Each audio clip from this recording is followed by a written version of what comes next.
together the call to order the Carson City Consolidated Municipal Notice of the Planning Commission on Wednesday, June 26, 2024. Notice to the public. Members of the public who wish to view the meeting can do it online. What? I had a different one. I'm sorry. This is not typically the one I have. Okay, I'd like to call this meeting to order, and I'd like to have a roll call, please. Chair Preston. Here. Vice Chair Lloyd. Present. Commissioner Borders. Present. Commissioner Brooks. Here. Commissioner DeChristopher. Here. Commissioner Kilgore. Commissioner Cron. I Here. see you. A quorum's present. Thank you. And I'd like to ask Commissioner Borders to please lead us in the pledge. Ladies and gentlemen, please join me in the pledge to our flag. Pledge allegiance to the flag of the United States of America, to the republic for which it stands, indivisible, with liberty and justice for all. Thank you. Okay, at this time, we have our open up for public comment. I did want to let you guys know that you can comment on any and discuss any topic that's relative or within the authority of this body. If you're here to talk about a specific item, it might be best to go ahead and wait until that item is brought forward. So, any public comment?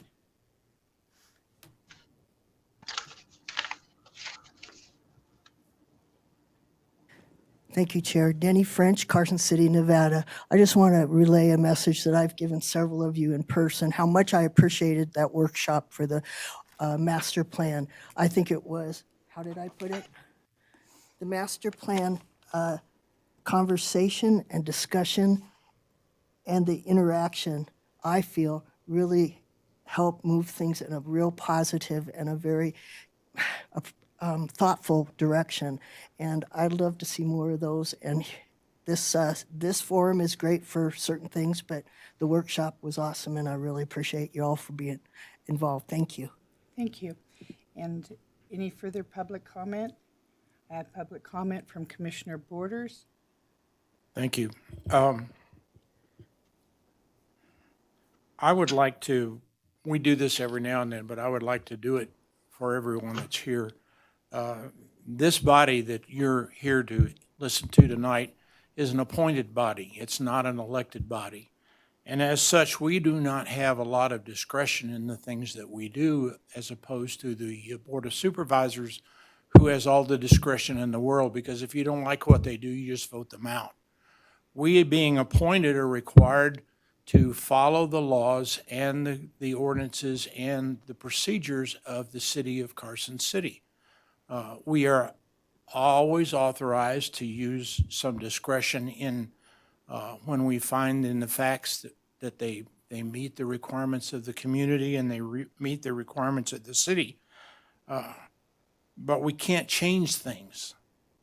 We're not allowed to change the laws. We just have to interpret them.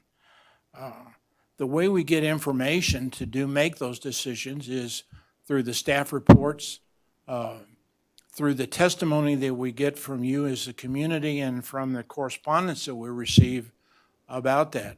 Unfortunately, the way that works is that you are allowed to come up here and talk to us for 3 minutes. We don't have a discussion. We're not able to go back and forth. We just have to sit here like a stump and listen, and then we have to make decisions. And that's sometimes chaotic and difficult for people to understand. But it's the way we have to do things. And the reason that I wanted to make some remarks is that it's becoming more and more obvious that comments that we receive are more vitriol and petty and not constructive. When you send us information that says we're stupid and we're dumb and we don't know and we're taking money and we're in somebody's pocket and we just do it because it makes us feel better, it doesn't help anybody's cause. First of all, we're all up here as volunteers. We don't make a dime. And we put our time and our effort into trying to make Carson City a better community. We deserve from the community and the public the same consideration that they would like to have from anybody else. And I would like for people, when they write to us and when they provide us information, just be civil. We can all be civil. We can disagree, but we can all be civil. And that's all I've got. Thank you. Okay, and any further public comment? Seeing none, for possible action, approval of the minutes, May 16th, 2024, Board of Supervisors, Planning Commission joint meeting, and May 29th, 2024, Planning Commission and Growth Management meeting.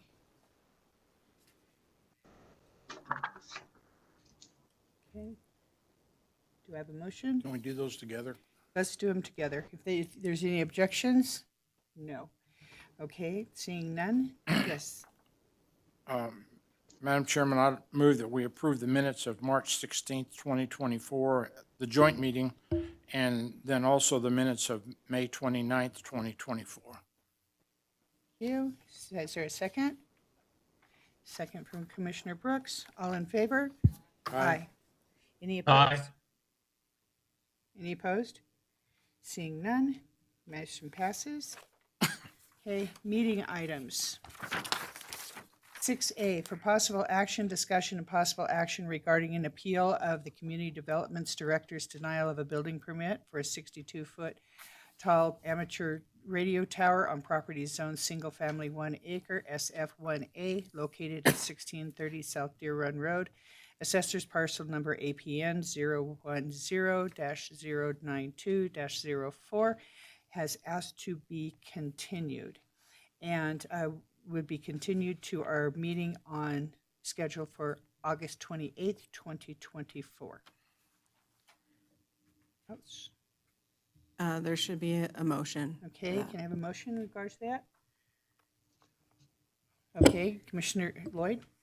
I move to continue LU 2024-0200 to the August 28th, 2024 Planning Commission meeting. Thank I you. second. Second from Commissioner Christopher. All in favor? Aye. Aye. Any opposed? Aye. Aye. Okay, all right. Are you opposed or are you in favor, Vern? Oh, I'm sorry. Yes, I vote to approve the continuance. Okay, thank you so much. There's a little bit of a delay, so I'll slow down a little Good bit. to know. Okay, thank Good you. to know. All righty, and that has been continued. Okay. Yeah. Okay, next. 6B for possible action and discussion possible action regarding a request for a special use permit, SUP, to allow for the construction of an accessory structure exceeding 75% of the primary structure and the establishment of a commercial stable/riding academy accessory to a residential use on a property within single-family residential 2 acres, SF2A zoning district located at 2170 Alfred Way. Assessor's parcel number APN 007-101-50. Heather. Good evening, Heather Manzo, for the record. So before you this evening is a project that was originally on the calendar for the April Planning Commission meeting. The applicant had received some comments from the community and requested a continuance to today, date certain. So before you this evening is the public hearing for this request. So the property is located north of Winnie Lane with 2 frontages.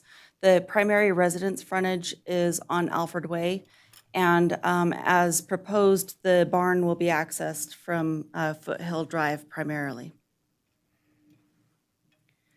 So a special use permit is required because of 2 different reasons. One of them being the accessory structure, the barn. If there weren't a commercial component, this would still be in front of the Planning Commission this evening for the barn, whether it's personal or for commercial use. The reason being is that the 3,700 square foot barn exceeds 75% of the primary residence, which is 3,866 square feet. And then the second reason that this is before you this evening is because in our code, in the single-family 2 acre zoning district, a commercial stable is allowed to be established when it's accessory to a primary residence within this zoning district. So that is the case here. We have an existing residence, and there is a request for that commercial stable use. The applicant has proposed to have a maximum of 4 therapy horses as part of that commercial stable use, and is intending to operate an equine-assisted therapy program at that residence.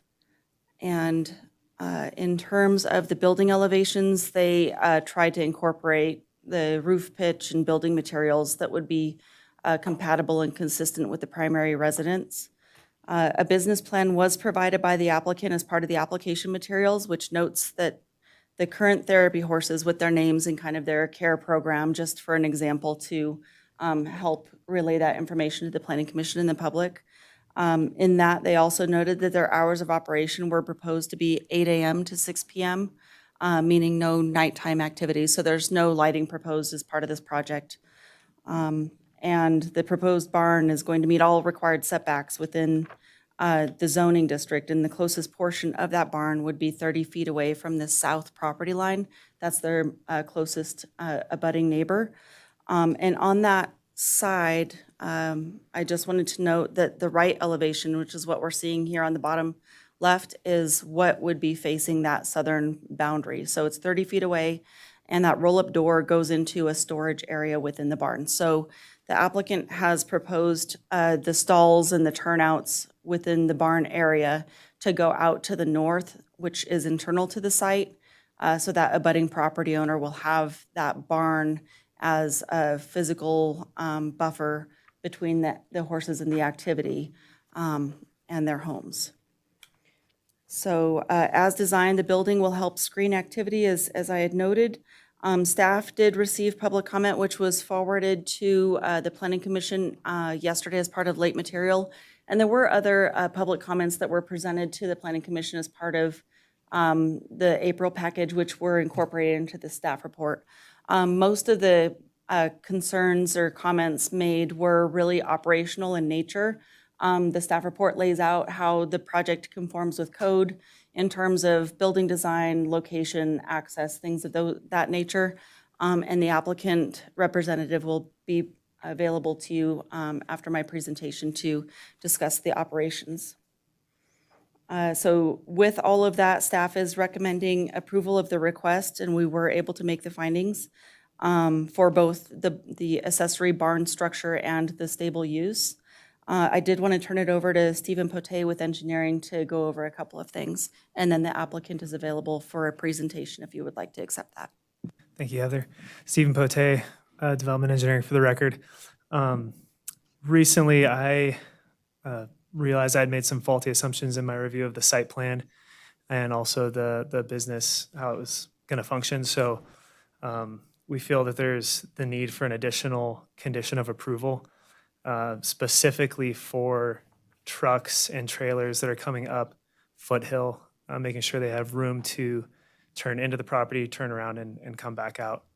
So a potential condition would read, with the application for a building permit, a turning movement exhibit must be provided to verify that delivery trucks and trucks with trailers can safely enter, turn around, and exit the property. And so what that would do is, at the time of the building permit, we would get an exhibit that shows the radius of those vehicles and confirm that they have space when there's cars parked on the side of Foothill. Thank you. Okay, any questions by the commission or staff? Madam Chair, I had a couple related to access. I'm glad that Stephen was able to clarify that a little bit, but I had a couple questions. Stephen, that is an identified on the Unified Pathways Master Plan and per the city, that particular end of Foothill Drive or Foothill Road is a trailhead, and it is an actively used trailhead. So how will the applicant or how will the city deal with parking in front of the gate? What you have is, I think you're setting yourself, or I think the applicant is being set up for conflicts, because I think what you'll find is that people love to park along there in various manners and distances from each other. And so I am concerned about the potential conflict that may actually develop on a weekly basis with the parking that happens for the mountain bikers that use that trailhead, for the hikers that use that trailhead, and for the horse people that use that trailhead occasionally. So how is that going to be addressed with this turning movement exhibit that you've added to the conditions of approval? So the driveway location as proposed meets our standards. And as with anywhere in the city, vehicles are not allowed to park in front of a driveway and block it. So there would be regular code enforcement ability with that, and the applicant could install signage or put cones in front of the driveway as needed to indicate that that's a driveway that's being used. Okay. All right. Thank you. Any further questions? Commissioner Lloyd? Thank you, Chair. This might be for staff, and this might be for the attorney. So we have a comment here regarding the Brush Ranch Estates Architectural Review Committee, which is a homeowners group. I don't know what their standing is legally within the state of Nevada, but we don't have a mention in the findings about compliance with that. What are the requirements of this project and this property to comply with their HOA, if it is an HOA or whatever it actually is? Sure, thanks for asking the question. So in terms of the Planning Commission's purview this evening, we're looking at Title 18 exclusively and whether or not we can make findings for the special use permit. In terms of CCNRs and homeowners associations and things of that nature, that is a separate civil issue that is not before this body. So that is something that can be pursued civilly between the property owner and that association. Thank you. Any further questions? Okay, can the applicant come up, please?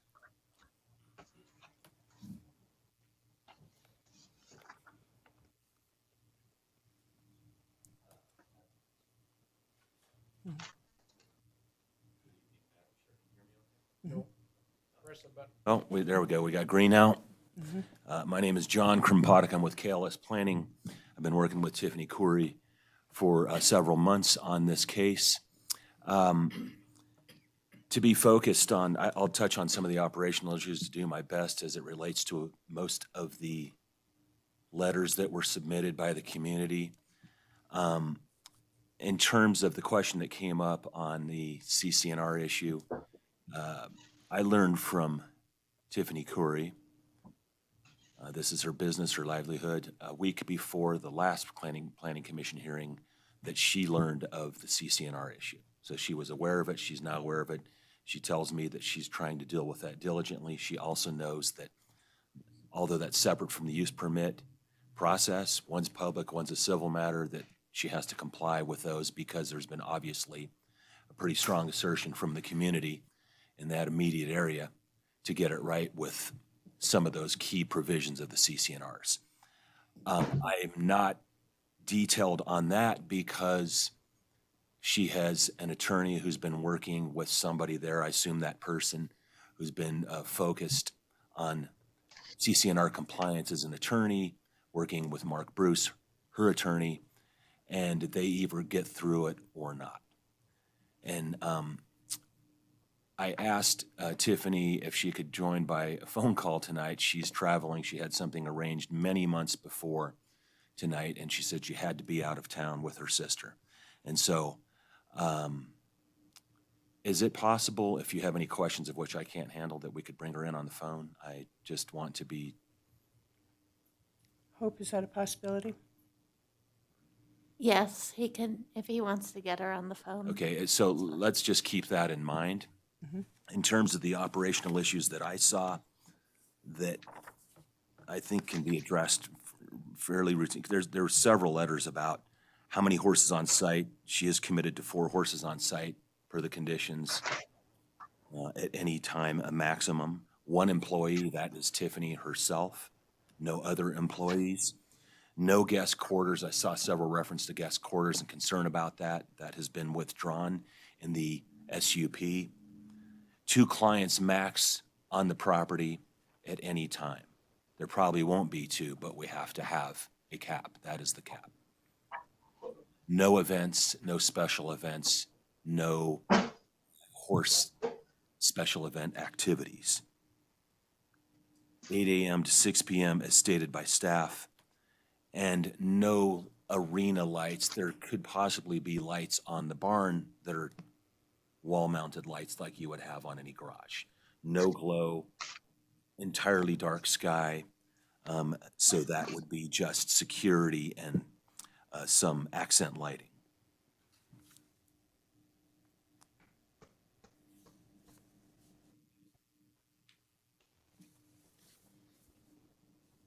Staff pointed out the reasons for the SUP. With that, I would just note that we are agreement. I traded emails with Stephen Pote today about that access concern that he had, just to, so we agreed to that additional condition, in addition to the staff report as presented and the conditions in the staff report. So if I could just leave it at that and be glad to take on any questions you might have that are on the operation. Right, Commissioner Borders? Thank you. How do we reconcile the difference between her business plan and what she's proposing here and her website? Excellent question, because I had the same question for her, and she said, you know, she has 2 other locations. Is that what you're talking about? Yeah, and the fact that we, you know, bring your horse and get your own lessons or do all, there's a whole plethora of things that were being offered from this besides just, I think we have to keep it specific to, the website is general to this, to 3 locations, and specifically what I stated, and plus the conditions, and the eventual compliance with the CCNR. She has to do that because they've challenged compliance, right? So there's a legal issue there potentially. what I'm saying is if she stables her 4 horses there, then somebody can't bring a horse in That is for correct. private lessons. That is correct. All right, how is all that legislated? Who's the person that says that's true? Well, yeah, I mean, you know, there's got to be some voluntary compliance with this Yes. SUP conditions, right? It's going to be Tiffany. Okay, Yeah. thank you. Thank you, sir. Commissioner DeChristopher? Thank you, Madam Chair. I did share the concerns that Commissioner Borders mentioned, looking at the website, because of course, our job is to approve it based on code, zoning, just as he described. Yeah. And once we've done that part, the horse is out of the barn, so to speak. Yes. So things can happen that we have no control over. So while it might be our intent, and it may even be the applicant's intent, that this is what it is today, there is a concern about that. The question I did have, and I'm hoping you can answer, and it worked out, I know she is out of town right now. Right. Knowing she is the only employee for this business, who stands in when she's gone? Does the schedule just close down? How does that work? That's the way I understand it. It does close down because she has an appointment with a particular person who comes to her property. She does what she does in rendering her service, and that's it. If she's out of town, if she is whatever, right? Not in a place to provide the service, there is no service. There's no substitute, 1 employee. And I think she has a unique skill set here. Not that I know a lot about horses, but in speaking with her for months, that's what she does. Thank you. Commissioner Brooks? Thank you, Madam Chair. You just mentioned that you've been working with the property owner for months. Hopefully, you can answer this question. If not, it may be more appropriate for her. But can you summarize the efforts that were undertaken to work with the property owners' neighbors who had issues?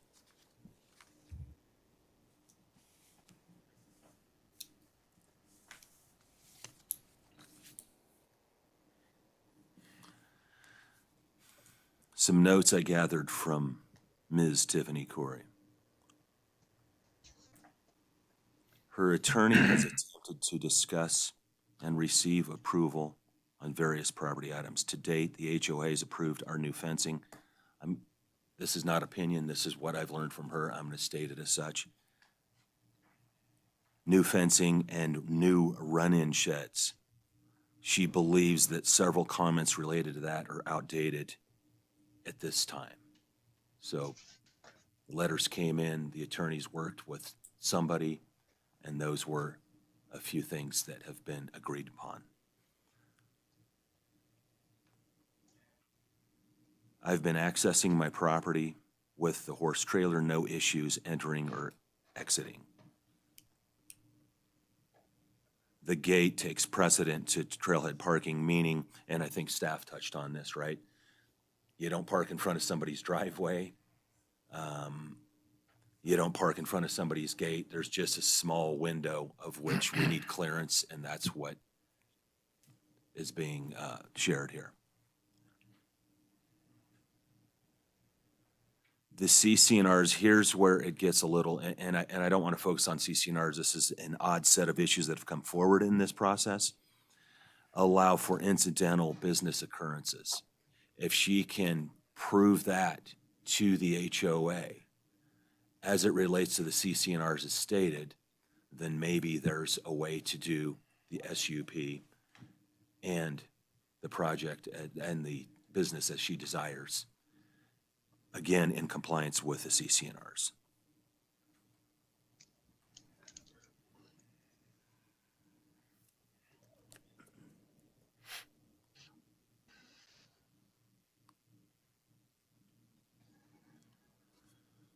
She also says we have planted trees and created a fence setback to keep our horses safe and sheltering them from pedestrians. That's basically it. I'm just looking at notes. That was. If I may, Madam Chair, a follow-up question? Certainly.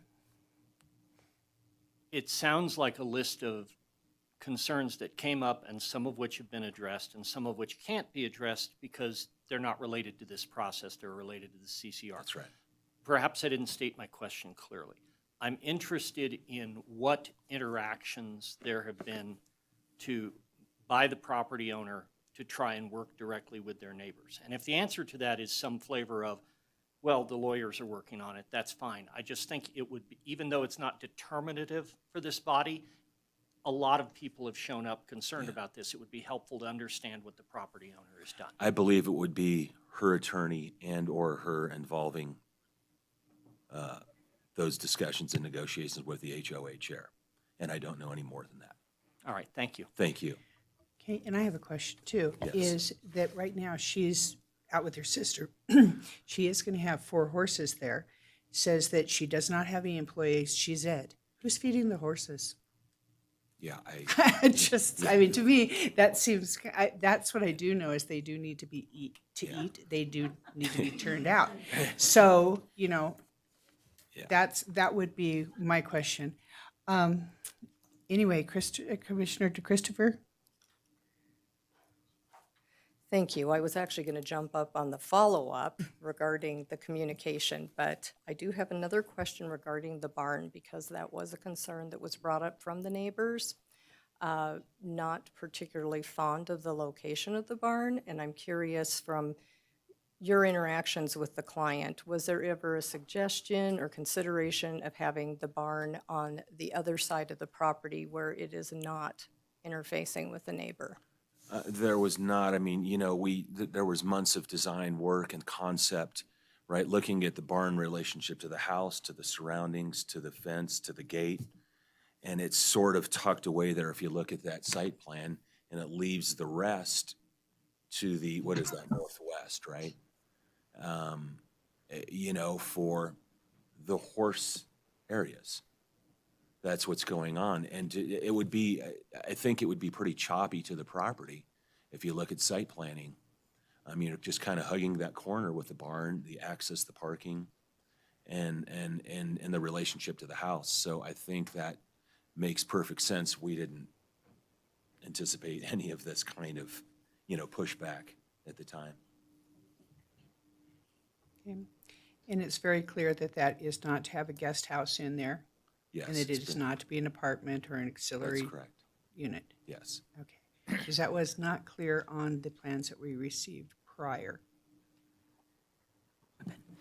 I would like to just go ahead and clarify for the record. So John had listed out a number of things at the beginning of his presentation confirming some of the operational elements. I did note all of them, and I went back through the conditions of approval to see if they've all been addressed. The conditions do read that there cannot be a guest quarters without going through the special use permit process to do that. So that is something that is a condition of approval. The commercial stable does have a condition on number 8 to limit the therapy horses to only 4. And the lesson with the 2 clients, no events, and any extension of the commercial stable would require an amendment to the special use permit.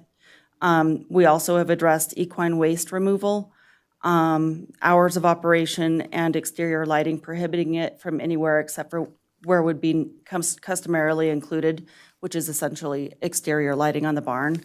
The one thing that I did note, and condition number 6 requires that the commercial use of the property be operated by a resident living on the primary residence. So that actually covers all of the items that John had noted.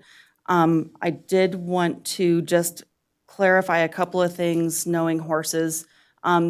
It's not just Tiffany living at this address, and so when folks travel, oftentimes another family member will take care of that piece. Obviously, the horses aren't going to be left without food and water.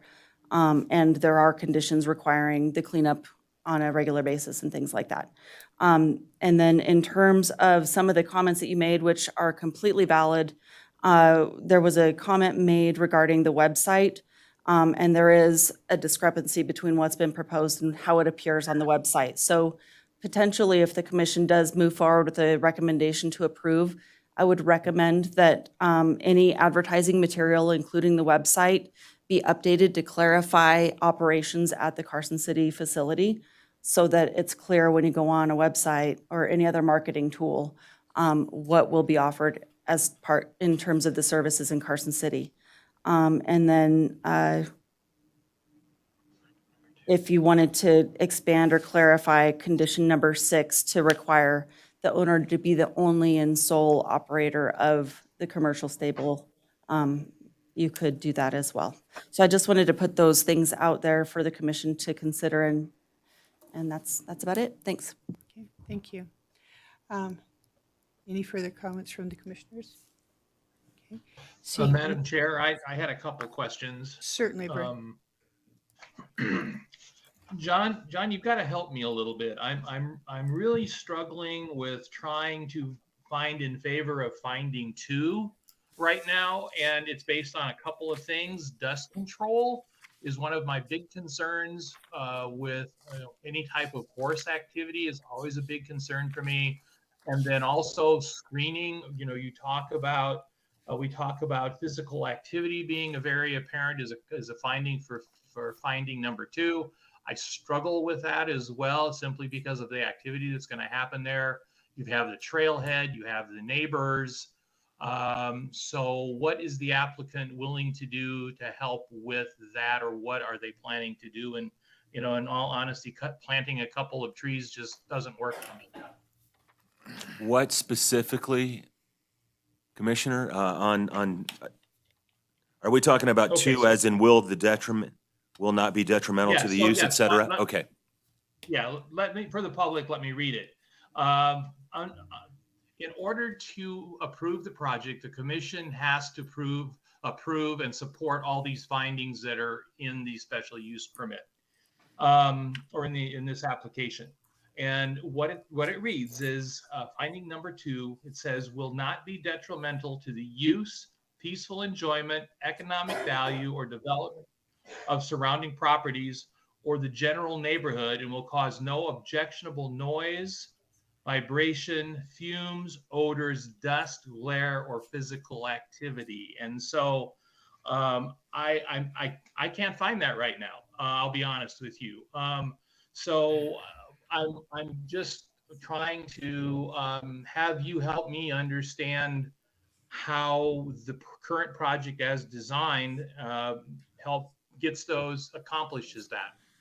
Look at, in my mind, like, I was thinking about, you've been around this a long time, I know, Vern, and I think you look at, like, I'm looking at the size of the buildings. We're here because the accessory structure's, right, 75% or greater than that of the primary, which drives an SUP. But I'm looking at, like, overall coverage. There's like 5% coverage of the property.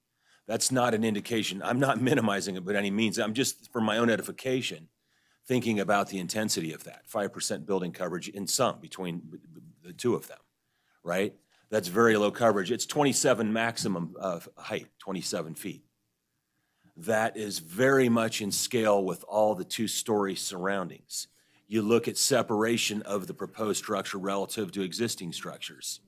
There's no line of sight issues where it would be, 10 feet away from a single-story building, for example. That's just entirely conforming from a design expectation of what you would see in an area like this.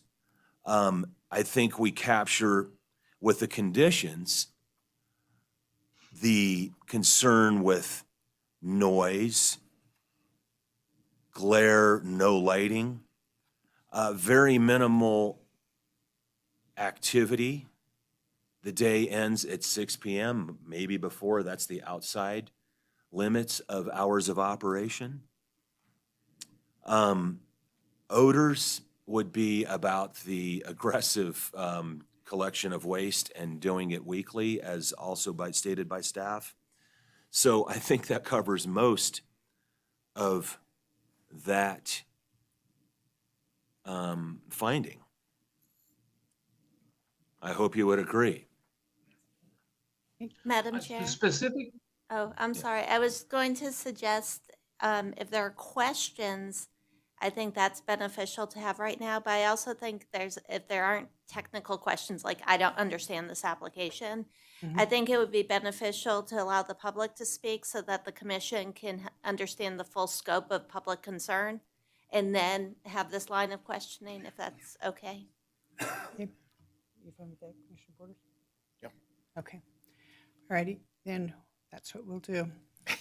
Ken, I'd like to open this up to public comment, and the public comment is limited to 3 minutes apiece. There's a clock behind me. And we ask that when you come up, 2 people can come up, you need to sign in and state your name clearly. We ask that everybody's respectful to everyone in the room, staff, and the commissioners. And please come forward.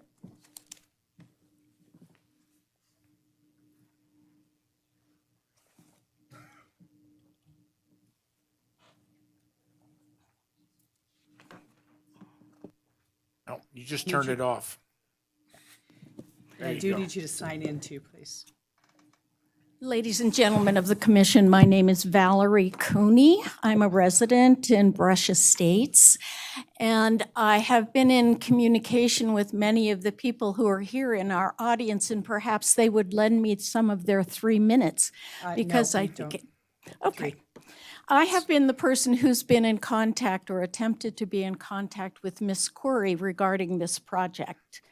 I have not had a response from her directly since discovering the application myself. I was not given notice by the city of the application, but was called by neighbors regarding the request. I have communicated by email with the attorney representing Ms. Corey, probably 4 emails in total. I have requested information from her regarding this project, the care of the horses, the potential, what we consider dangers to people in the area as a result of this type of activity. And I've discussed the CCNRs and the limitations in those CCNRs. I don't know what is the largest issue for everyone here on the commission, but would love to answer any questions you may have. I have a couple of observations. One is that if this were to be approved, it would, the obligation to enforce the CCNRs and to protect people in the community, our children in the community, and the elder people that live and utilize that area would be left to litigation. In other words, we would be required to be the policing agency regarding all activities that take place on the property. I am disappointed that I've not been able to speak with Ms. Corey. I went to her home. I left correspondence. I left a copy of the CCNRs. I spoke with her domestic partner. I have not heard a response from her. I have heard from her attorney, and when I ask for information, the response I get is that she will reserve all her rights and remedies to pursue this issue. I'm a lawyer. I know what rights and remedies means. And to me, it's not a kind, friendly approach to take to your neighbors. It was stated by the previous speaker that this is Ms. Corey's livelihood. I suggest and I offer that it is not, that she's been a hospital administrator for the past 25 years, well-employed, and may continue to do so. Ma'am, I'm also a house. you're off.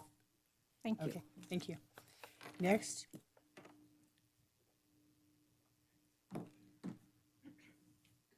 Like I said, is if there's someone else that wants to start getting in line, they can, right after, they can come back up and start signing in. So, thank you. Hi, everyone. And I do want to remind you, we cannot respond to any questions that you have. This is statements only from you. So, thank you. Is this on? Yes. Okay, It's awesome. green, it's on. Beautiful. Hi, everyone. I wanted to thank the committee. What's your name? My name is Mel Hashemi, and I just want to state that I'm also a doctor, and I really care about people's health and well-being. However, I also want to thank you guys for being here. You're our stewards and protection from all this, so I appreciate you taking into consideration the concerns that a lot of the neighbors have regarding this project. Dust is going to be a huge issue from the area, and it was interesting to me that the representative that was here tonight, he filled a lot of the questions that you guys have with nuances and not actual answers.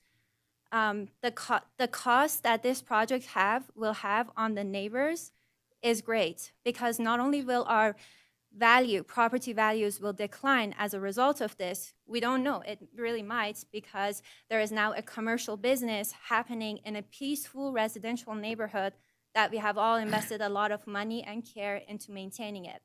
My grandfather lives in that neighborhood, my family lives in that neighborhood, and it just does not feel right that a commercial business would like to make profit off of our peace and quiet. We thought about getting an attorney, but why should that expense have to fall on us? We are the ones who are being impacted by this. Of course, this is Ms. Curry's dream, but why do we have to go through all this to protect rights that are assumed in a residential neighborhood? That I would like this committee to also consider. And what happens if she goes outside of her business plan? I understand already the business plan is not being congruent with the staff report and the stuff she has submitted. There's a lot of problems when two documents are not saying the same stuff. Like her business plan proposes a guest house, and then she says, no, it's not going to be, it's going to be a storage room. When somebody receives a permit, it's really easy to receive a second permit. How do we know that nothing is going to change? Us neighbors, we have to police this entire operation, which does not make sense. I had to put a few of my days into going around talking to the neighbors, where I could have spent that time helping people in the way that I do every single day. And about the special permit, I would also like to state, I do not understand when this was even put in effect for commercial businesses to be performed in neighborhoods. I assume it is an outdated law. and it does not seem appropriate anymore, which I would like to personally address that in future to have that even removed, because that is a residential area. We have also submitted evidence about the picture and the amount of people that are going to be using that road every single day. I personally use the trail every single day, and it's just going to be insane with trailers going in and out. A lot of the comments that were made by the representative, the gentleman here, stated a lot of details that, yeah, like we'll fix this area. We planted 4 trees, when in fact the question was about something else. But yeah, thank you so much. Thank you. Can you hear me? Yes. Sure. Okay. So you ready? Your name, please. Oh, Christine Pearson. Thank you. I live directly across the street from the proposed business on the corner of Winnie Lane and Foothill Road. We bought the house in 2008, 16 years ago, agreeing to the CC&Rs, and we've enjoyed nice, quiet peace, tranquility ever since. We're opposed to the approval of this special use permit for these reasons. The plan calls for client access to the property from Foothill Road, the street we live on. Because of the many trails beginning at the end of our short little street, Foothill Road already has a lot of traffic, which includes cars, mountain bikes, joggers, walkers, and walkers with dogs. Adding more traffic and parked vehicles, especially horse trailers trying to maneuver in a tight space, will make the street even more congested and be dangerous for the pedestrians, the vehicles, and dogs accessing the trails. The street is poorly maintained with lots of potholes. If you've ever driven down it, it's awful. And it almost never gets plowed in the winter after a snowstorm. We actually have to plow it ourselves sometimes. A commercial business of this nature will increase dust, flies, odor, and rodents. Rats. The winds are very strong here and will blow the dust and odor throughout the neighborhood, especially to our house right across the street. We are concerned with the increase in flies and pests from the barn, dumpster, and corrals. We already work very hard to keep our home dust, pest, and rodent-free. There is no city staff member assigned to enforcement of conditions in the permit. This will force neighbors and us to file complaints if we need to fix anything. This business will be catering to troubled and disturbed human beings. That's the whole point. This raises concern for us regarding a potential increase in crimes to our homes and persons, and break-ins and people coming over to our property. This jeopardizes our safety and takes away our freedom. A business in our neighborhood will lower the property values. The business will increase horse traffic on the trails, increasing trail deterioration and creating potentially dangerous interactions between horses and the dogs, walkers, joggers, and bikers on the trail. The city claims that this business will have no negative impact on residents and people accessing the trails, and we strongly disagree. I grew up on a farm in Illinois, and I'm really familiar with what happens with livestock. We get all the flies and everything else. And now I'm battling with COPD for the last 8 years. My doctor has said that any increase in dust is going to be dangerous for my lungs, which I'm really, really working hard at. And this project would increase that dust, rats, all sorts of stuff, which would exaggerate my problem. I live right across the street. And I'm just one person. Think of all the other people this is going to impact too. So this is really important. Thank you very much for listening. I appreciate your help. Thank you. Good afternoon. My name is Jim Rankle. I'm a resident of Brush Ranch Estates. I can certainly understand why this body isn't interested in enforcing the CC&Rs that are in place. But I would suggest that this body should respect those CC&Rs. They're a statement by the residents of that area. They've been in effect for a number of years. And everyone who has purchased a home there has received a copy and notice of those CC&Rs. Those CC&Rs are recorded and they are legally enforceable. I would ask or suggest that this applicant has the ability to go to court, set aside those CC&Rs, have a judge tell us that those CC&Rs are not enforceable, and that she can have whatever kind of a business there she wants. That's her prerogative. But it seems backwards to put the burden of enforcing the valid CCNRs that the applicant had notice of on the other 40 or 50 property owners, I don't know the exact number, who are residents there. People who bought because they wanted to live those homes in that area because they wanted to live in a residential area. They didn't want to live next to a commercial business. You know, today it's therapy, horses, and riding. Tomorrow it's a nail salon. Next week it's an auto wrecking plant. The uses are not compatible. And I join in the comments of everyone that was made here before me in opposition to the application, and specifically the commissioner's comments about not being able to make finding number 2 in your staff report. We all know that this commercial operation is going to generate more traffic, dust, congestion on Foothill, which is one of the city's most successful recreation trailheads. You go there any day of the week, even on the weekends and holidays. Bicyclists, dog walkers, regular walkers. It's a great spot. A lot of people use it. It's congested. The road's falling apart. It's not a road that you would suggest that somebody should have a commercial operation on. And when you look at that site plan, there is absolutely no reason why that barn can't be located back to that northwest corner of the property.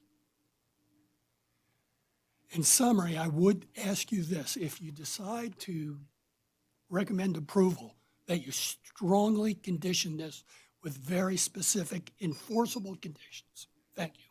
Thank you.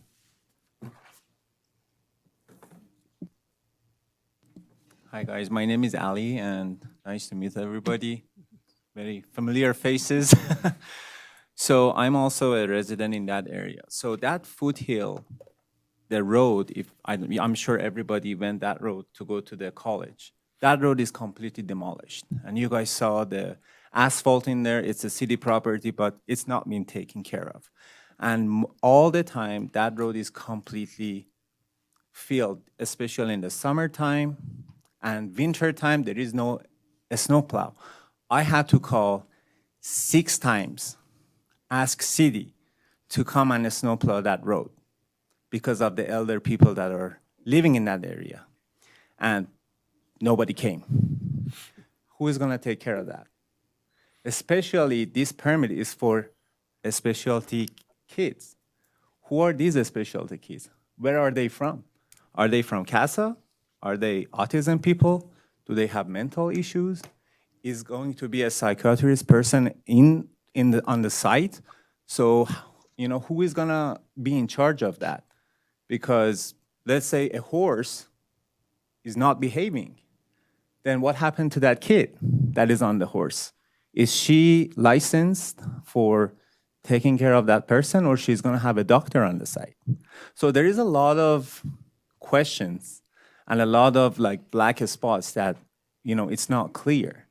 And as everybody mentioned, I used to be an engineer, and I know how the planning works, I know how the permit works, and a lot of times people do these plannings, and then in the future, they're gonna ask for another permit to do a guest house. And I am a business owner, so I don't think one person can really manage all of that. As the chair mentioned, I don't think that's really possible. I mean, if something is important, first of all, she should have been here. That's my response. If this is really life and death and she really wanna care, she has to be here to just answer the questions from all the neighbors that are concerned. And the safety of that area, you know, there is a lot of manure already in that trail right now, and nobody is taking care of that. So how is that smell of those horses that, you know, who's gonna take care of that? You know, there's a lot of things that one person, to be honest, I don't think that she already have few businesses. How can she manage that? So these are all like the areas that I don't think that is addressed correctly. And then we are really having a lot of strangers. She's bringing a lot of people from different areas to that neighborhood, which is a safe neighborhood. So who is gonna take care of the, you know, like really commit the safety of the people that are already living in there, in that area? And yeah, Thank you, guys. Thank you. For the record, my name is Susan Scully. I'm also a resident of Brush Ranch Estates. I'm a retired land use attorney, and so I appreciate how difficult your job is dealing with these neighborhood issues. And I want to preface my remarks by pointing out Valerie's comments that the applicant has not made any attempts to talk to the neighbors, to talk to Valerie as the chair of the Architectural Review Committee.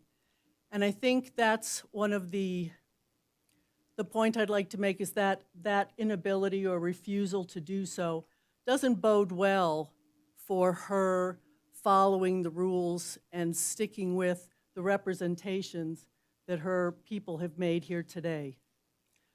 The materials have a lot of information about the business plan. Those 2 links to the other sites are dead. There's no there from what I can tell. And the Carson City is identified as the main facility for her business. Somewhere in those materials it talks about her being allowed 12 horses. I know the application says she'll be limited to 4 therapy horses. I mean, are we going to have a little play on conditions here? I know earlier, a couple of weeks ago, you had a grant application for the Ash Canyon Trailhead improvements. And there was talk there of how congested Foothill Drive was with people accessing Bob's Trail and those. So I think that speaks also to the issue that a lot of people have raised of how that's going to work, having people, clients parking there and trailers going in and out.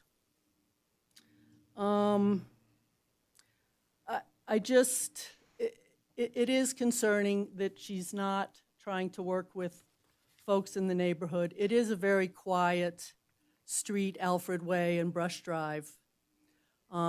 Something that hasn't been brought up, at the CC&Rs, we all have to abide by a 50-foot setback. This is only a 30-foot setback on the fence adjoining the property next to her. And obviously the commercial use being prohibited in the CC&Rs is also the big issue. And so with that, I would thank you for your time. Any further public comment?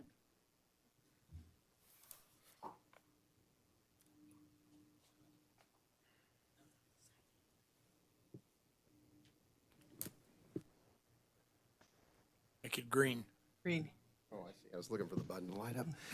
My name's Bill Grasberger. I live on Stephen Court, which is about 100 yards downwind from what's being proposed here. And I did today find the staff report and did kind of glance at the findings, and I highlighted finding number 2 quite a bit, which has been brought up quite a bit already. And it seems like it's a very quick statement without any substance behind it. It says it's not going to be detrimental to a peaceful environment. There won't have any impact on economic value. It will cause no objectionable noise, vibrations, fumes, and odors. And I don't know how a statement about odors for a horse barn can just be said there won't be any odors. The prevailing wind in this town, which is a very windy town, comes from the west right to our cul-de-sac. And I'm imagining going out for my morning coffee on my back patio and smelling horse and horse manure. So I just don't know that there's been enough of an assessment on the surrounding environment. There's a lot of assessment on whether the property meets the rules or not. But I do want to kind of bring up that point. The other thing is I moved here into my house in 2009, and the trail system that's there is a tremendous asset for the city. I see it that way. I understand it's multi-use, horses, bikes, hiking, but I never see horses riding there. In the 15 years I'm going there, maybe there's been, but I never see it. And I don't know there's been enough of an impact study as to what is horses coming onto those trails with bicycles and people walking their dogs. What's the environmental impact? I don't know if the plan for the business says what trails they're going to go on. Has that even been considered? Are they going to stick on the fire roads or start going on the single tracks, which were a lot of effort to build, with the weight of a horse kind of putting their weight on that? And now we're also going to have horse poop everywhere too. I don't think they're going to go back and clean it up. So I think there's maybe not enough of a consideration to just the overall impact on the usage around that area of bringing this business into it. And that's about all I need to say. So thank you. Thank you. Any further public comment?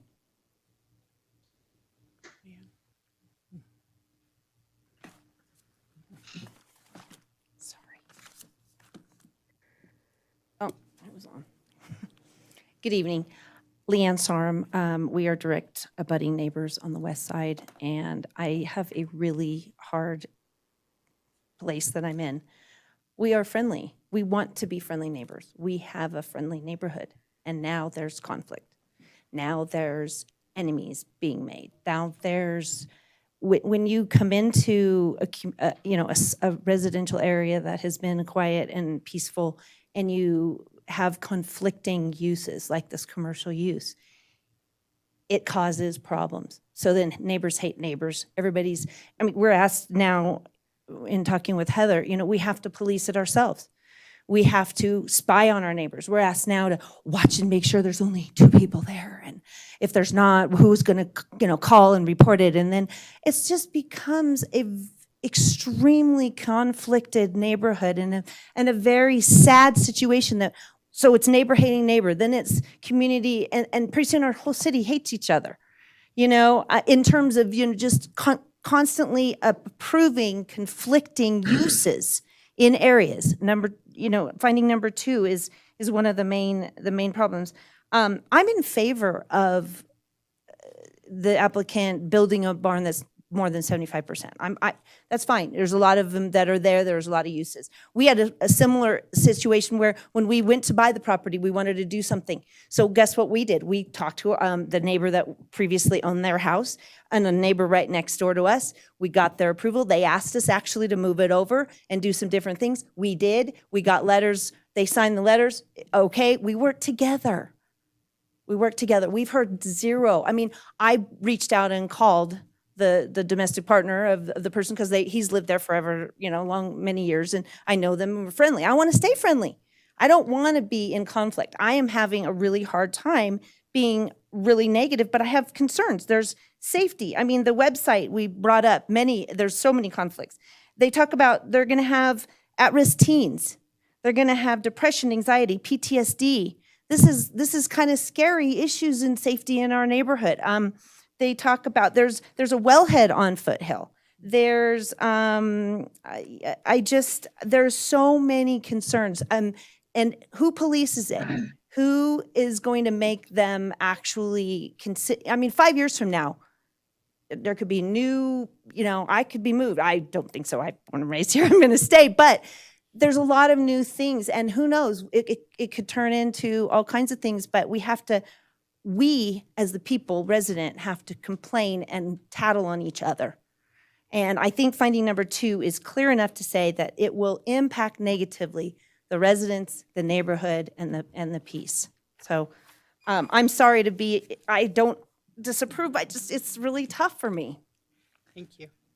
Hi, my name is Sarah, and with all the respect, because our neighbor mentioned something very specifically. So this person is going to have commercial business as a therapist things for the kids or whoever. But exactly, she didn't respected all our neighbors to be in the meeting and talk in front of us, with us. And she already canceled one time, like I think in April, the meeting that's supposed to happen. And this is the second time, and she had planned ahead. So she could have easily at least postponed it and make it happen when she is here with all of us and listen it. Like our neighbors, if she wanted to go to do something, she sits, talk to all the neighbors and get approval as a friendship things. She wants to do the therapist business as a situation that is happening in a mental to help other people, but she didn't have that respect to sit with all of us, at least face to face. I was not going to talk, I was just listening, but as soon as I said, oh my God, she's not even here. So I got hurt she could be at least canceled or asked for another time. So my speech was short. I'm not taking more, but I think it's a big concern that why she's not here. Thank you. Thank you.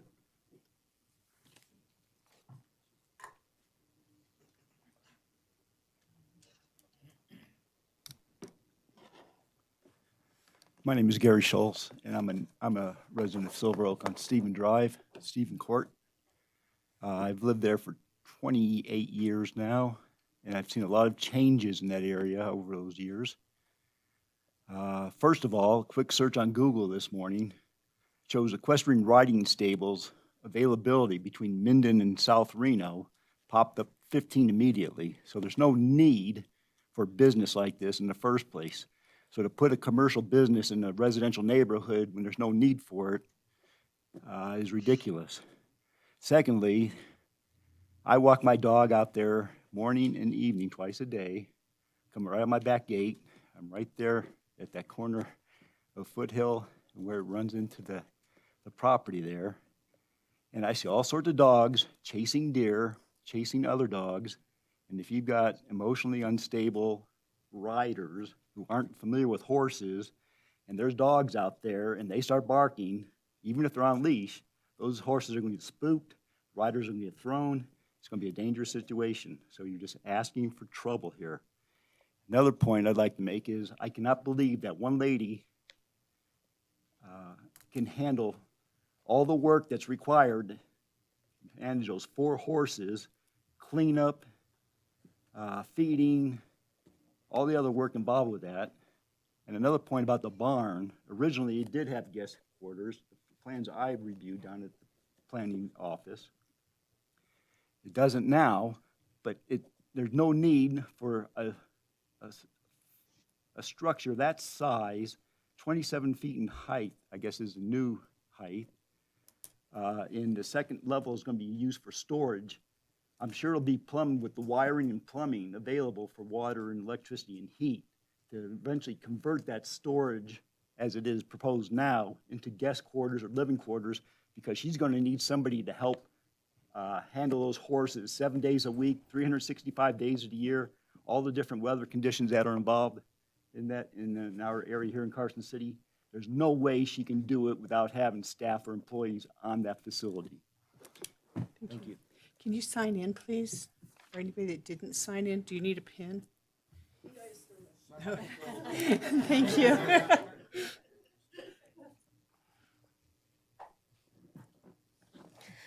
Hi, Denny French, Carson City, Nevada.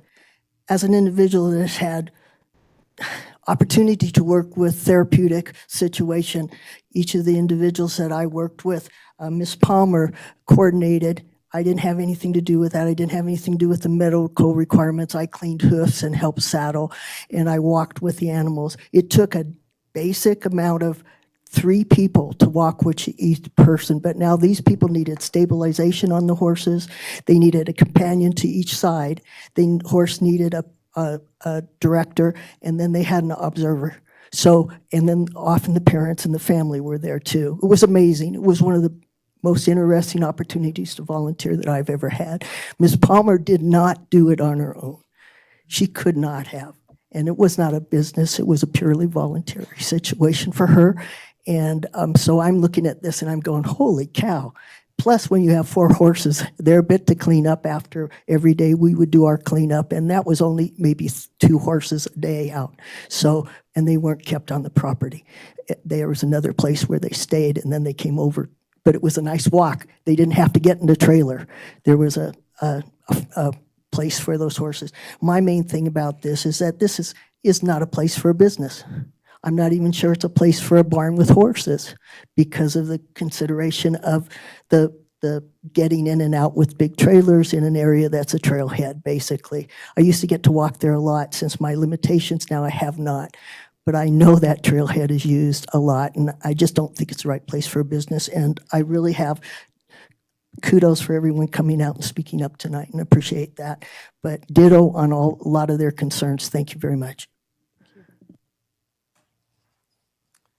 Hi, Dmitry Tolchinsky, Carson City resident. I just wanted to approach the mic as a a resident that doesn't come from this specific area. I live on the other side of town, but I am a mountain biker and I use the trails, so I kind of have a different voice on that.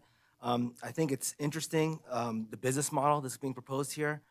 I think on its face, there are issues with, some of these points cannot be addressed. So one employee cannot take care of 4 horses, and this has been kind of repeatedly, said.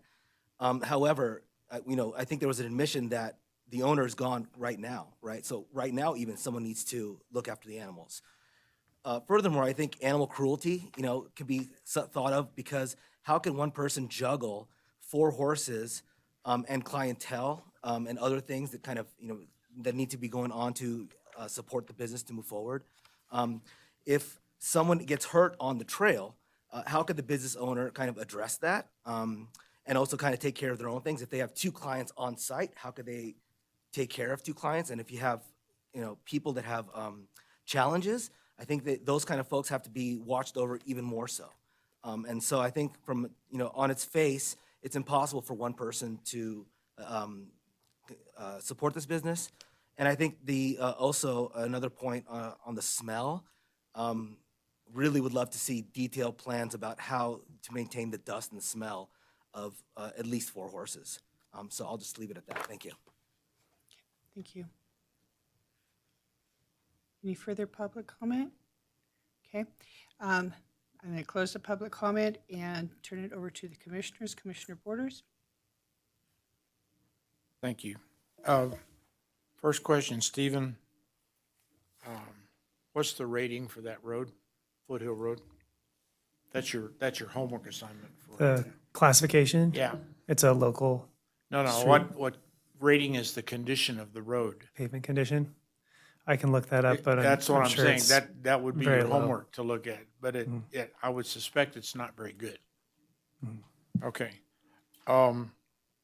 Back in April, when we first considered this, the applicant indicated that she would get with the community that she lived in and sit down and have a discussion. That doesn't appear to have happened. And that does concern me a little bit. Number 2, having spent 35 years handling CC&Rs, I understand the difficulty with them, but the fact is they're there. And everyone that buys a house in Nevada, in Michigan, it doesn't make any difference.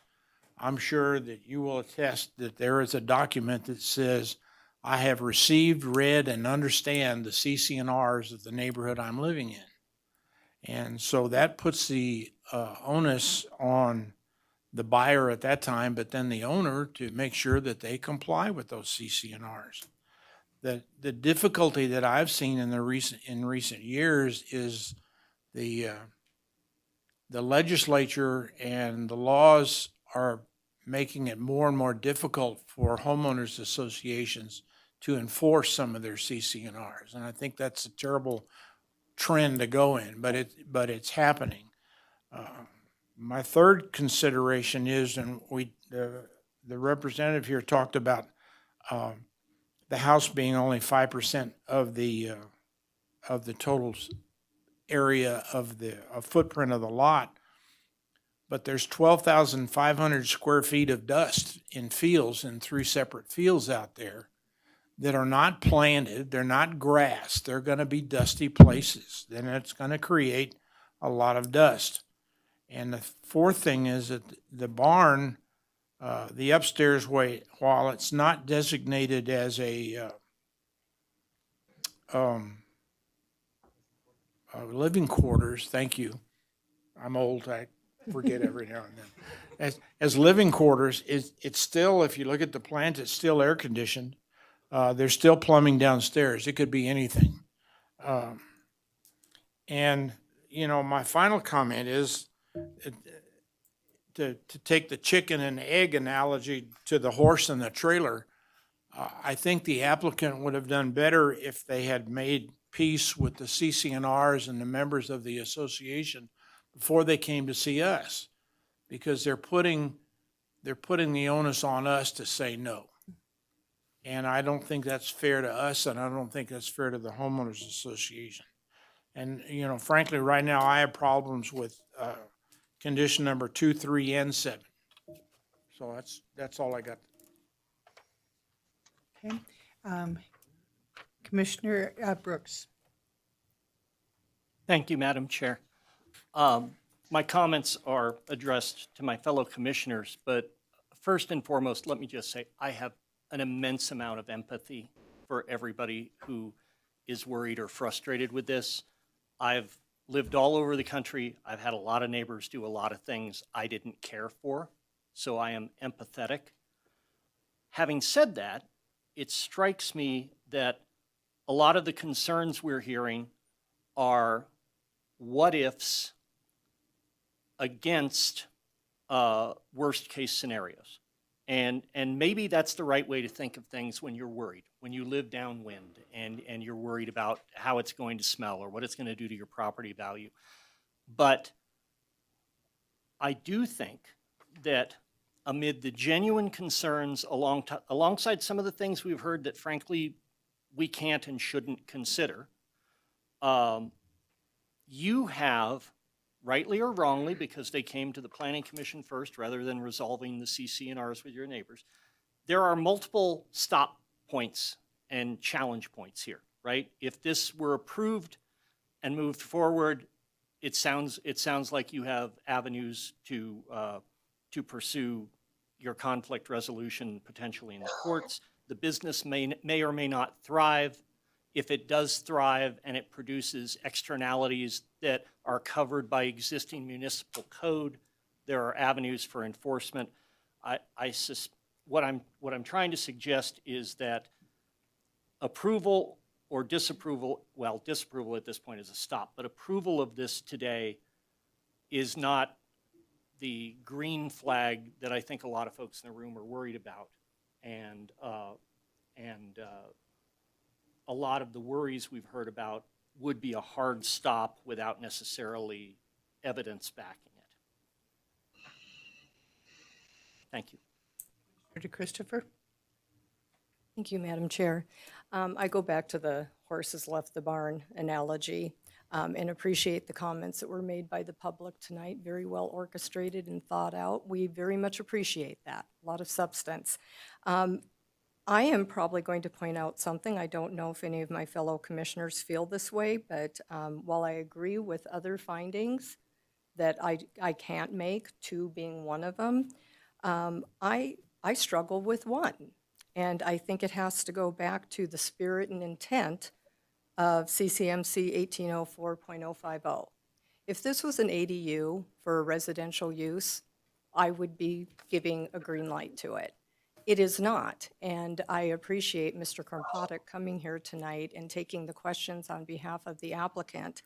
When I asked him about the barn, resituating it, I have no doubt I was getting a professional opinion from someone who knows how to work these plans to the best advantage of the client.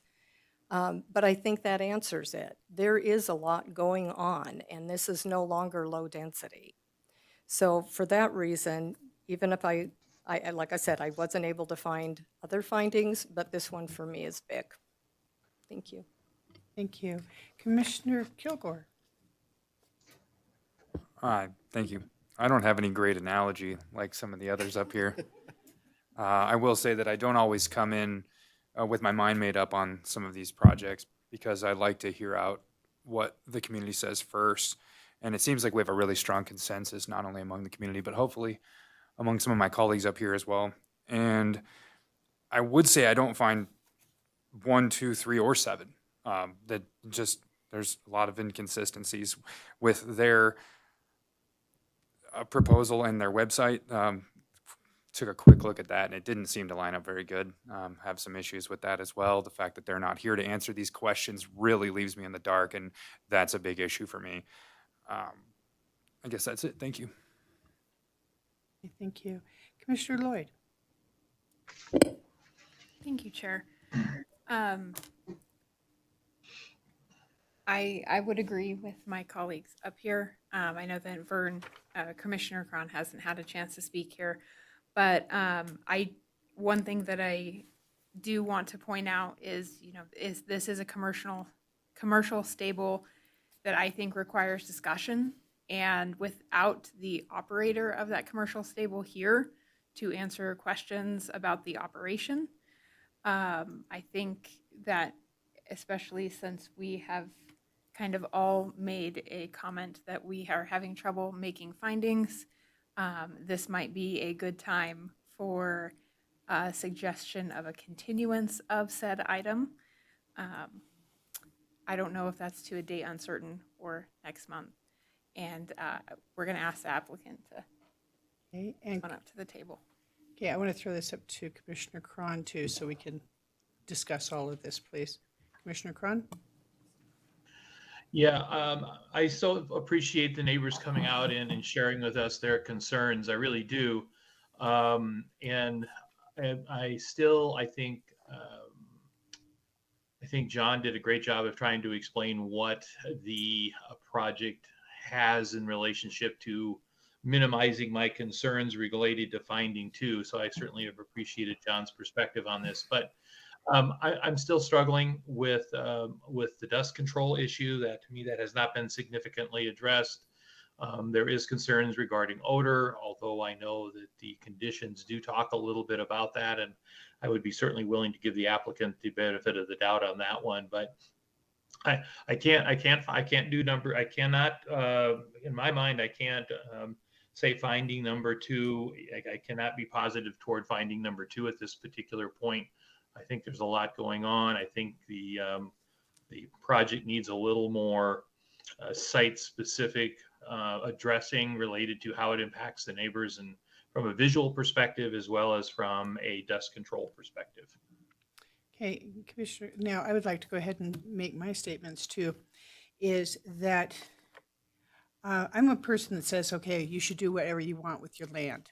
However, when you join a homeowners association, and you actually sign the covenants and say, I agree to this. Perhaps her domestic partner did, maybe she's never looked at them. But that doesn't matter. That doesn't matter because they are there. To me, it's like Commissioner Borders said, I've been doing homeowners association since I was 18 years old, and I'm certainly not 18 now.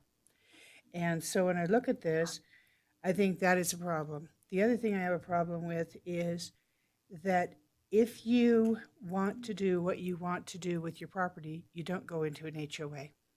That's one thing. The other thing is that typically when we talk to people about bringing in horses, we would say, okay, probably a horse per acre. So this is a 2-acre thing. So I would see maybe 2 horses per acre, 4 horses, 10 horses. That's a little crazy. So I've got a problem with number 2. I also have a problem with the master plan. The master plan says this is residential. It doesn't say it's commercial. So why are we even looking at it as a commercial endeavor in a residential area? Does that open it up for, other commercial things that right now the city does not recognize commercial businesses in a residential area?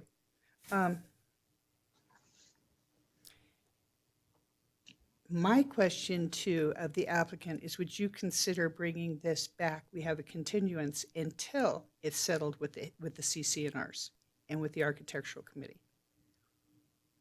Thank you, Madam Chair. John Krompatic, representing the applicant. A few things. I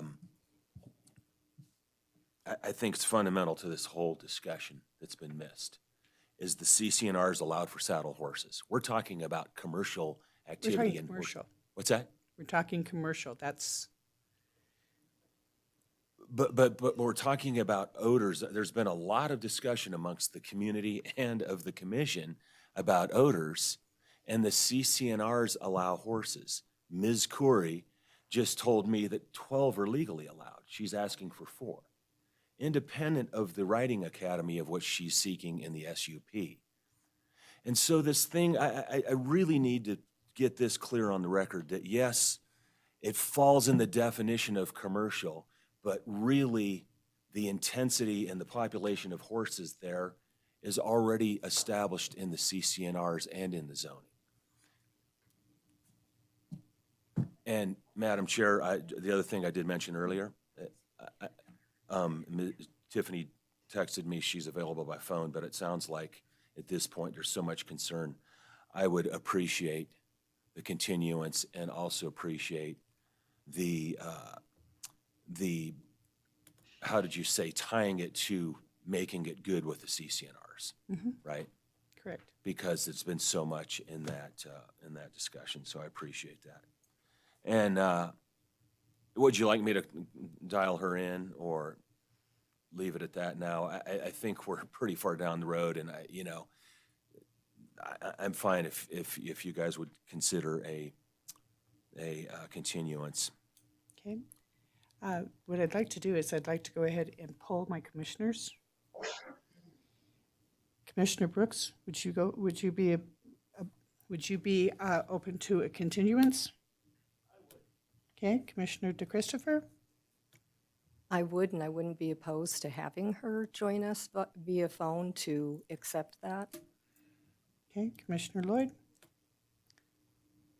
Yes. Okay, Commissioner Borders? I would not be opposed, I would be opposed to just a general continuance. I think the continuance has got to be, that there has to be some resolution with the homeowners association before they come back to us. Yeah, fair enough. And under that kind of a stipulation, I would vote for a continuance. Thank you. Okay, Commissioner Kilgore? I don't see any reason for a continuance based on the fact that I'm not going to change how I feel about allowing commercial in this residential area. So I would just like to vote on it, but that's because I've already heard the concerns of the populace, and I agree. So I don't see any reason to continue, but of course it's up to the board. So. Okay, and I have one more question, please, Heather. Everyone? Vern? I'm sorry, I forgot you, Vern. Yes. No, that's okay. I was going to let you continue on for a few more moments. So yes, I think there is an opportunity. Unlike Commissioner Kilgore, I do think there might be an opportunity for this still to happen, but I can't make the findings. And I think if this project really, if the owner of the project, the applicant of the project really wants it to continue, I think that there would be an opportunity here to take advantage of this continuance and allow it to maybe play out a little bit more. So I would support a continuance. And I have another question for you, Heather. Is there something in Title 18 that specifically says that this could be a commercial use in this residential area? Yes, there is. So I want to clarify a couple of things because I misspoke earlier that has nothing to do with your question, but I want to get it on the record. I had noted something about a condition alluding to advertising materials, and I became aware that there's a freedom of speech issue there, so I'm pulling that back. Thank you. And then in terms of the commercial use, yeah, so that's how code reads, is a commercial stable, that's what it's called in the code, is allowed in the SF2A zoning district as an accessory use to a primary residential use. So that's how it's stated in code with the special use permit requirement. Okay, great. Because I wanted to get that on the record too. Madam Chair, if I may, Mr. Kropotkin made a statement, and I want to clarify his statement. And I really want the audience to hear this because I think this could have been 2 staff reports. One staff report could have been a building that exceeds 75% of the primary residence. You all have seen those applications.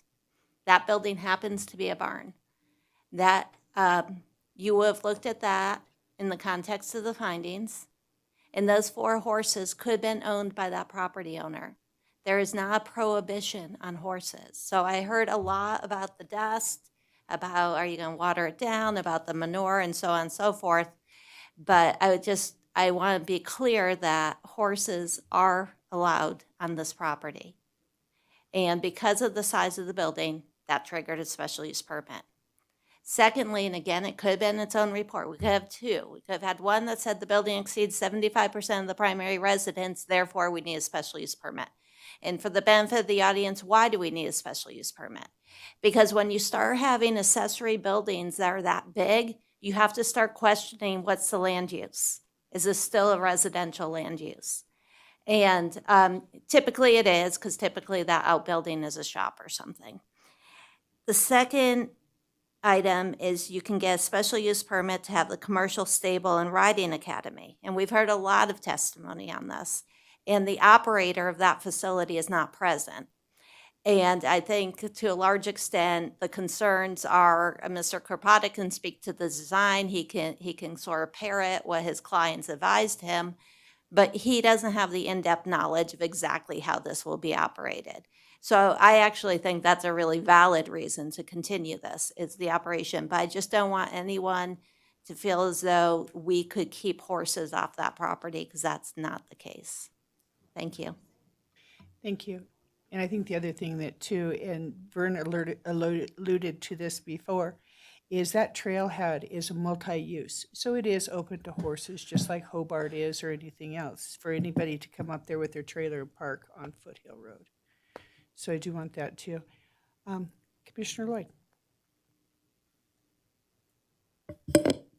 I have one last comment, and I was encouraged by one of our members of the community who made this comment, and so I just want to echo this. Please, and this goes for the applicant as well, talk to your neighbors. Like, this is an opportunity to work together, not against each other, to come to an agreeable solution. Please come to us with one. Okay. Did you want to hear from the applicant? No, I think it's a fair point. I've done hundreds of neighborhood meetings in my career. It's where, frankly, where you settle a lot of issues. And we don't have that platform here. This is the most in my 25 years of doing land use and development consulting and planning.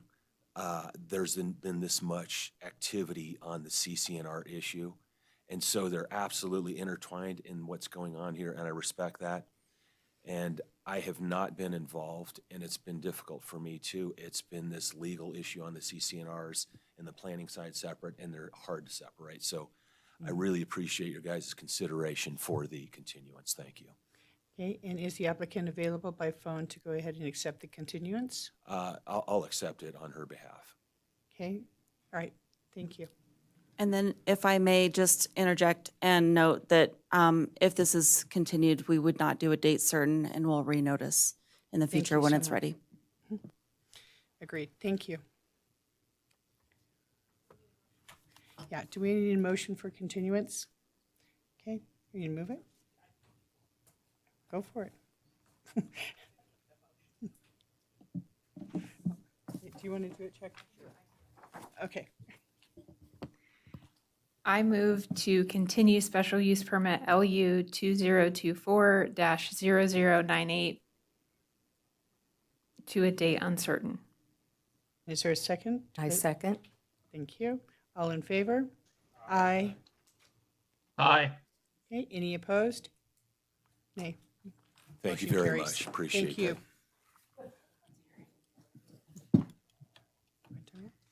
Okay, I'd like to go ahead and take a recess for about 5 minutes, and we will return at, where's our real clock?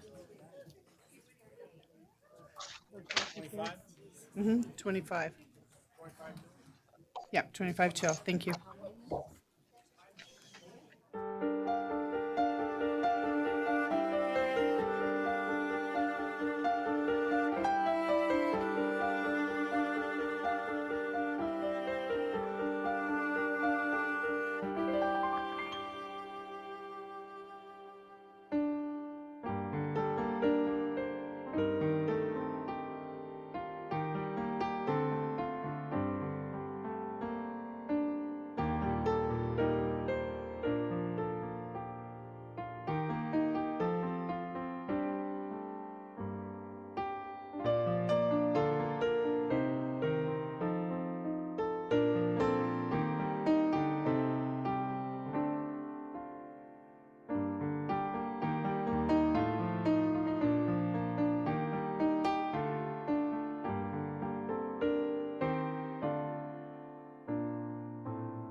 Continue on to item number 6C for possible action discussion and possible action regarding an application for a special use permit, SUP, for multifamily residential development within the Stafford Greens Planned Unit Development, a property zoned as neighborhood business in B-P, located on the southeast corner of Stafford Way and Silver Sage Drive.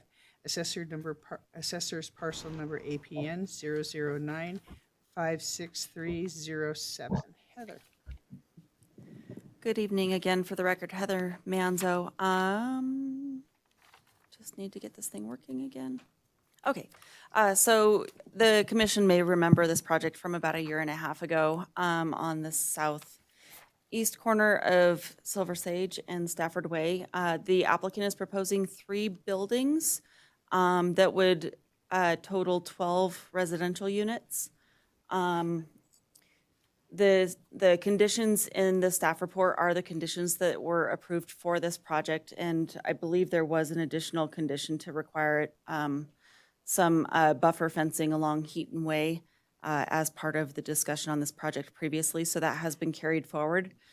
We did receive a public comment noting some lack of compatibility with the proposed residential multifamily project and surrounding neighborhood.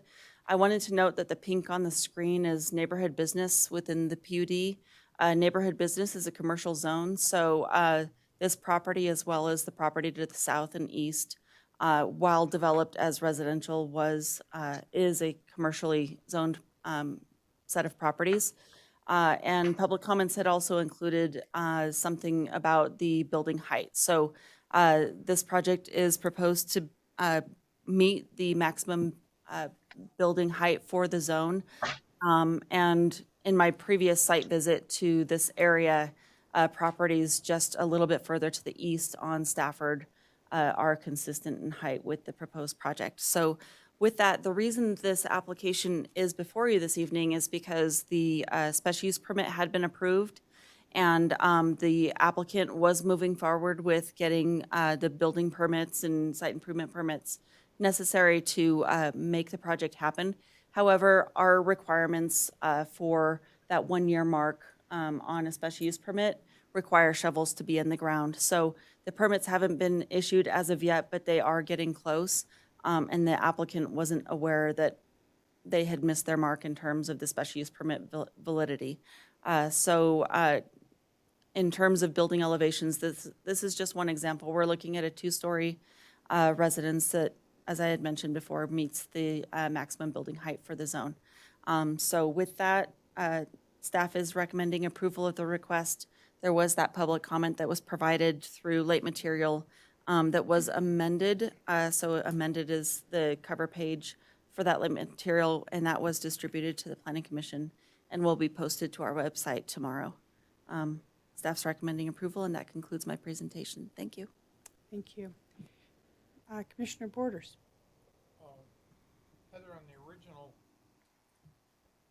Heather, on the original application, there were 21 conditions of approval, and we're now down to 11. Are the others the ones that got consolidated or are not there because of they're part of the code? Exactly. So you're talking the original, like not a year and a half ago, but before that. We have stopped conditioning code, and so all of those additional conditions were code requirements that we removed from the Okay, conditions so of approval. you're assured that whatever was in 21 is still applicable, and the ones that are unique to the project are these 11? Yes, sir. Okay. Thank you. Any other questions of commissioners? Madam Chair, I had a quick one for Certainly. Heather. Now, doesn't the Community Development Director have the ability to extend a special use permit by a year? Is that correct? That is correct when we receive a request to do so before it's expired. So in this case, the special use permit had expired already. Oh, okay. No, understand. Thank you. Okay, any further questions? Okay, is the applicant available?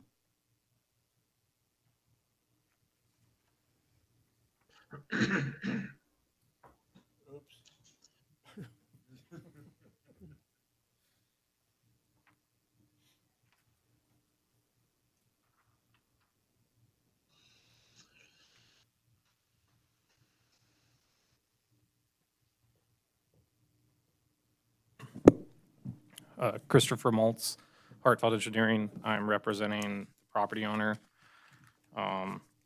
His son is in the rodeo tonight, so that's like a once in a lifetime thing. So sometimes. I'll just come every month. Yeah. So he did give a letter. He sent it to Heather Manzo. I'm not going to read the entire letter, but I just wanted to read some of the highlights. So he has read through the conditions of approval. He does agree with the staff report. He just wants to let you know that even though those projects have been heard multiple times, there was an ownership change, and he just want to say, we were writing to request an extension for the special use permit, case number LU 2023-0016, which expired without our knowledge, with 5 engineering and planning firms of all of the project, and without, that it was their first time working a project in Carson City. The renewal slipped through the cracks. We apologize our oversight and appreciate the chance to rectify the situation.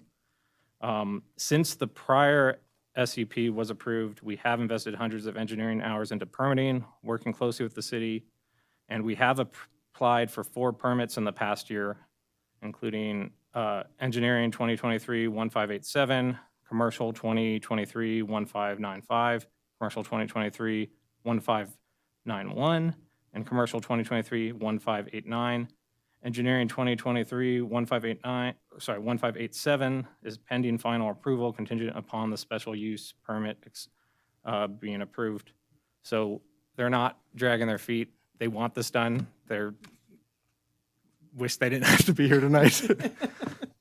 So you thought we were going to beat up on you? Yeah. So- Yeah. They would like to apologize any inconvenience for having to bring it to you guys again. So. Thank you. But there was some public comment, and is this an appropriate time to address some of those concerns? I think, let's run it past the commissioners and see, because I think some of this stuff we've already seen before. Mhm. And so, any additional comments from the commissioners?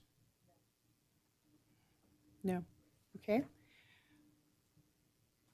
Do you think I could entertain a motion to approve? No? Oh, I'm sorry. I have to ask public. Okay. I'm sorry. I just feel like we've seen this thing so many times. I apologize to the public. Yeah, roll the tape. You got it. Okay. I'd like to open it up for public comment, please.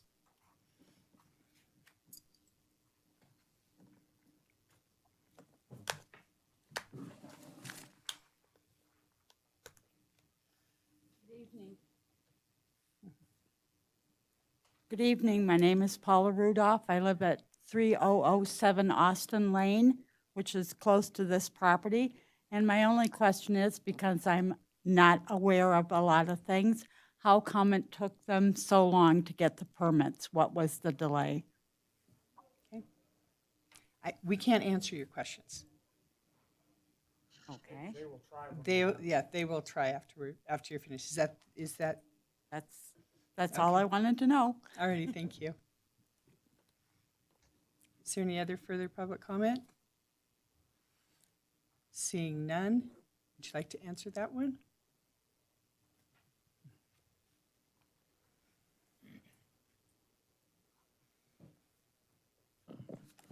Christopher Maltz, Hartfeld Engineering, on behalf of the applicant again.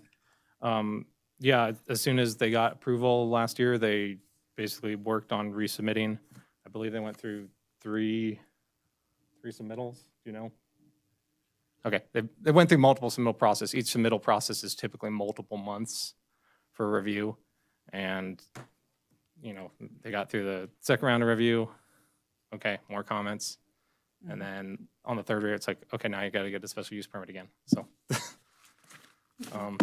they're pursuing it and they're not dragging their feet on it. So that would be my response. No, I didn't think there would be. Commissioner Borders? Thank you.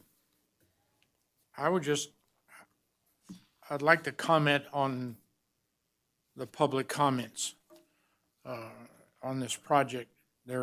We got these papers citing all these NRS violations of the property.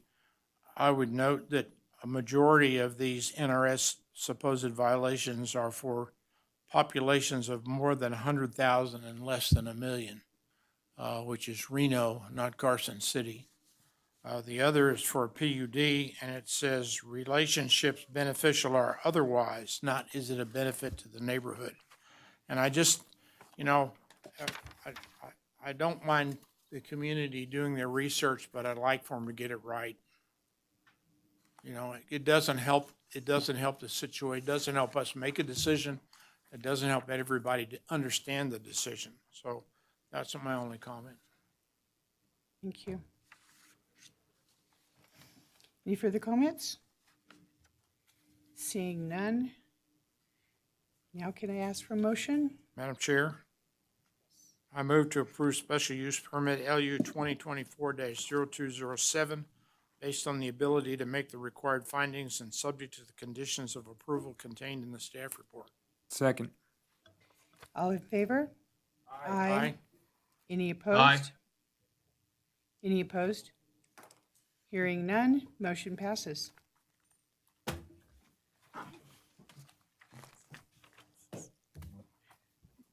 Raise your hand.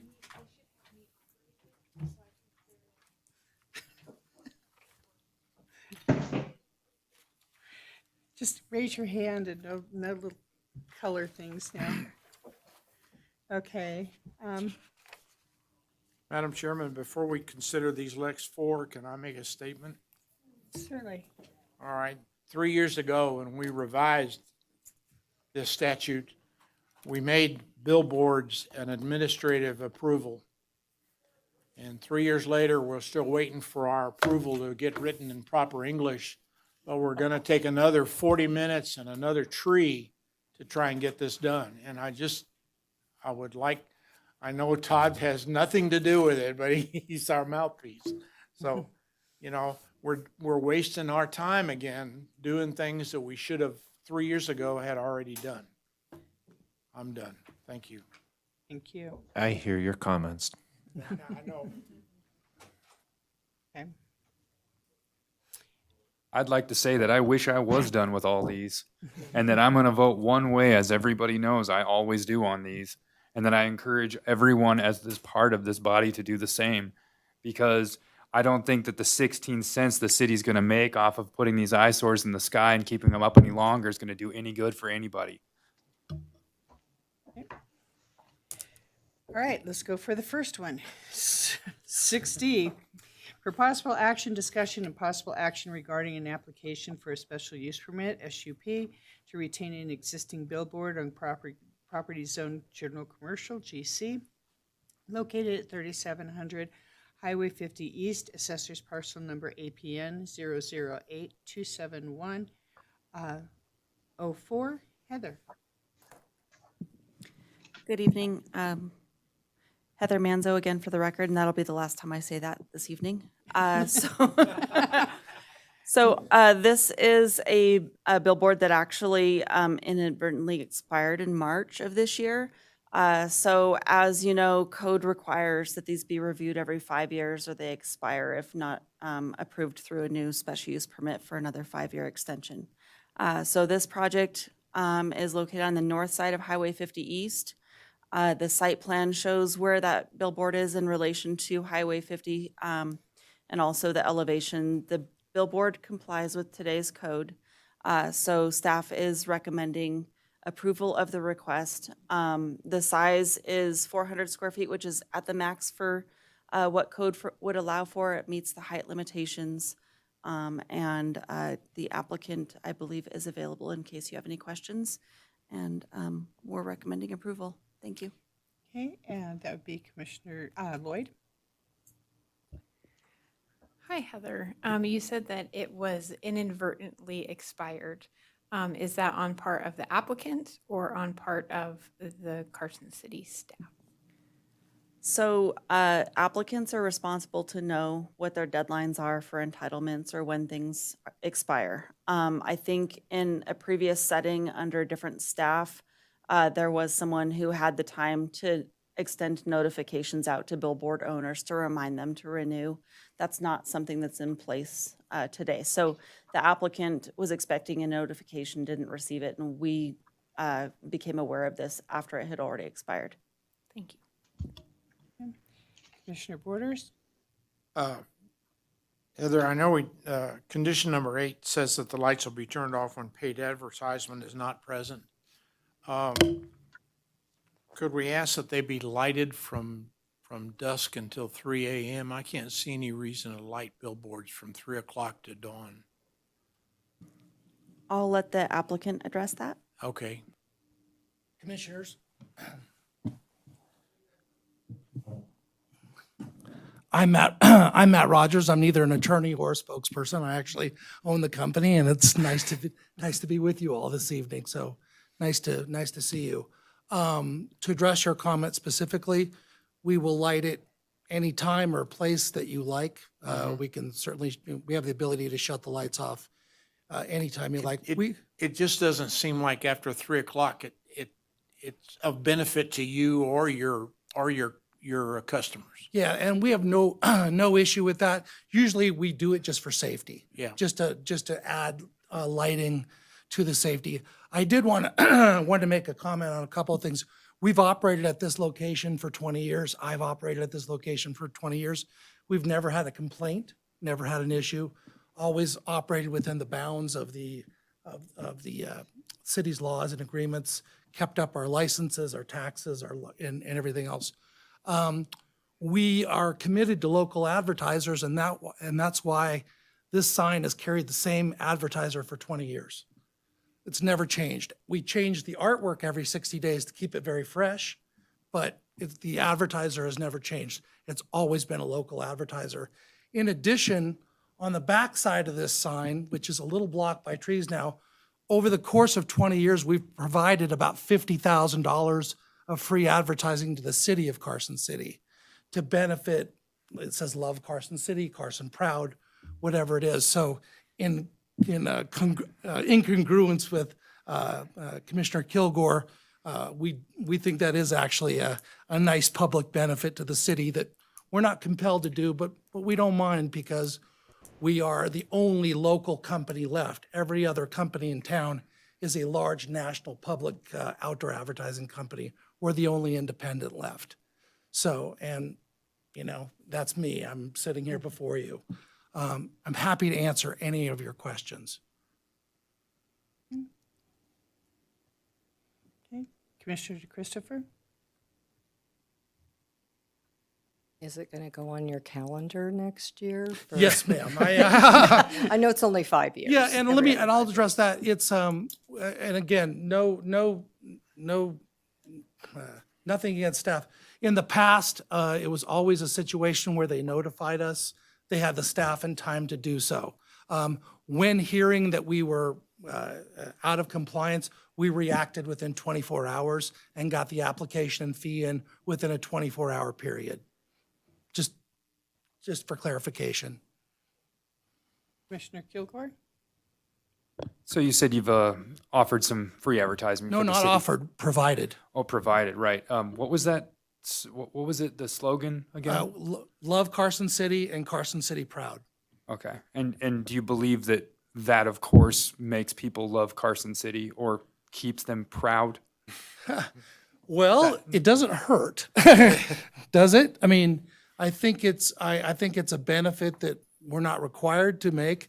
It's a benefit that none of my competitors make. And I will also take a little bit of exception too, because as somebody that's done this as their life's work for 35 years, I own the company. We provide in the 19 communities that we're in, we provide a lot of public service.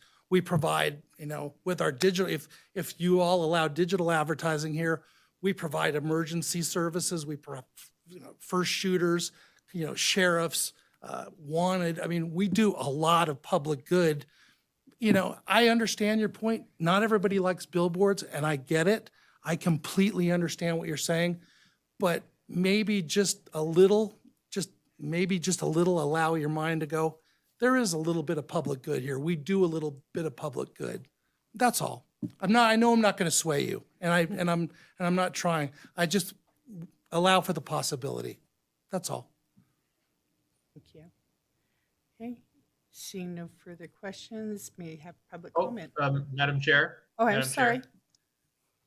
No, I tend to follow up on Commissioner Borders' thoughts and I certainly would love to work with the applicant on a time frame, but I tend to think that Commissioner Borders is kind of hit the nail on the head, is that you reach a certain point in the evening where it just becomes visual or light pollution when you get into the evening that late. So if the applicant's willing to work with us on a time frame, I would certainly be willing to support that as an addition to the conditions. Absolutely. And then we're going to put the pressure on your competitor. Please do. Okay, and public, seeing no other questions from the commissioner, public comment, please.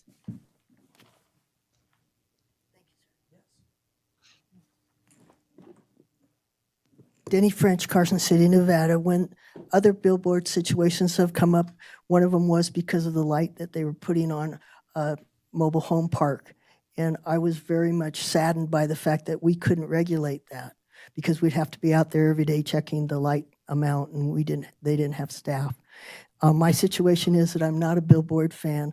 I certainly have sympathy for forgetting things. I have 3 calendars up and I still miss things. But I think that billboards should be rendered inappropriate for the city some point. And I appreciate the considerations that you have to make tonight. I just, not a billboard person. Thank you. Thank you. Okay, would someone like to make any further discussion? Okay, Commissioner Lloyd?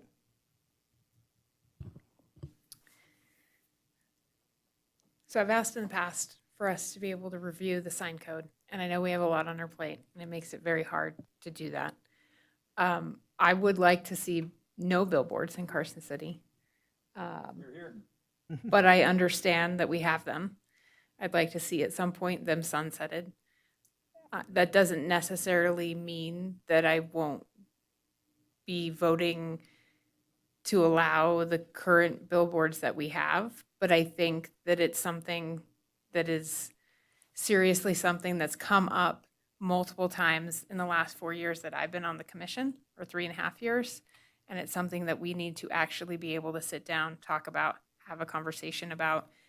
I know that the sign code needed, or it was receiving some kind of rewrite due to, free speech and a Supreme Court ruling, which now at this point is a pretty old Supreme Court ruling. And so it might be something we want to actually get addressed and on the books. So that's my comment. It was also in the revision. It's still waiting to be put into proper English. Okay, any further comments? Seeing none, I'd like to entertain a motion. Madam Chair, I'd like to move to approve LU 2024-0203 based on the findings and subject to the conditions of approval contained in the staff report, with an addition of condition number 9 that says the lighting will be from dusk until 3 a.m. Second, Commissioner Brooks. Okay, thank you. All in favor? Aye. Any opposed? Here, here. Okay, and That's a definite no. And, okay, and so that passes, and thank you very much, Mr. Rogers. Okay, and the next 3. Bring popcorn the next time. Thank you. The next 3 I'd like to go ahead and combine, and it does say Heather Masto. I thought you said you were leaving. So, anyway, I'm going to combine these 3. Is 6E, for possible action, discussion, and possible action regarding an application for a special use permit, SUP, to retain an existing billboard on property zone general commercial, GC, located at 5853 South Carson Street, assessor's parcel number APN 009-30406. For possible action and discussion regarding an application for a special use permit, SUP, to retain an existing billboard on property zone general commercial, GC, located at 2794 Highway 50 East, assessors parcel number APN 008161107. And for possible action and discussion and possible action regarding an application for a special use permit, SUP, to retain an existing billboard on property zone general industrial located at 5354 Highway 50 East, assessors parcel number APN 0083884-34. Heather. I said I wasn't going to say my name again. Okay, so I'm just going to go through the presentation very quickly, go over each of the sites. The first one, 6E, is the one located at 5853 Highway 50 East, and that's right on the border of the county line. That property is zoned general industrial. This is an existing billboard that conforms with code. Did I put the wrong? Oh, no, I am so sorry. We're on South Carson Street. Okay, so I'll start over again because that was terrible. Okay, so we're on South Carson Street on the border of the Douglas County line within the storage facility that's located there. So these are two perspectives as you're driving either north or south on North Carson Street. This sign will expire on June 30th, so it's still valid as of today. And with that 5-year extension, we'll have a new expiration date. This is a 378 square foot sign that was approved in 2004. Item 6F is the billboard located next to Benson's Feed on the north side of Highway 50. This one is on the Centro Market property and has two sides. The sign is 400 square feet and has expired as of April 30th. It does meet code and so does conform with all of the standards that are in place today. And then item 6G is the last billboard you'll be seeing this evening at 5354 Highway 50 East, which is the one that is in the GI zoning district. The others are all in general commercial. And this billboard is also double-sided. The square footage is 288 square feet. It complies with the height limitations. And all of these signs, I think one was approved in 2005, but they were all approved around the same time originally. And this one would expire in July of this year. So that's what's before you this evening. The applicant is available to answer any questions you may have on each of these. Okay. Applicant, come forward, please.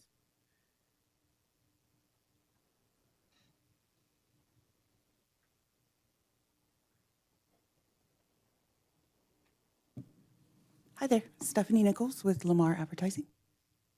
Okay. Commissioner Lloyd. I'm assuming I didn't put my hand down, but I will ask a question. The billboard at Central Market, which is expired, there is housing that is nearish to that billboard.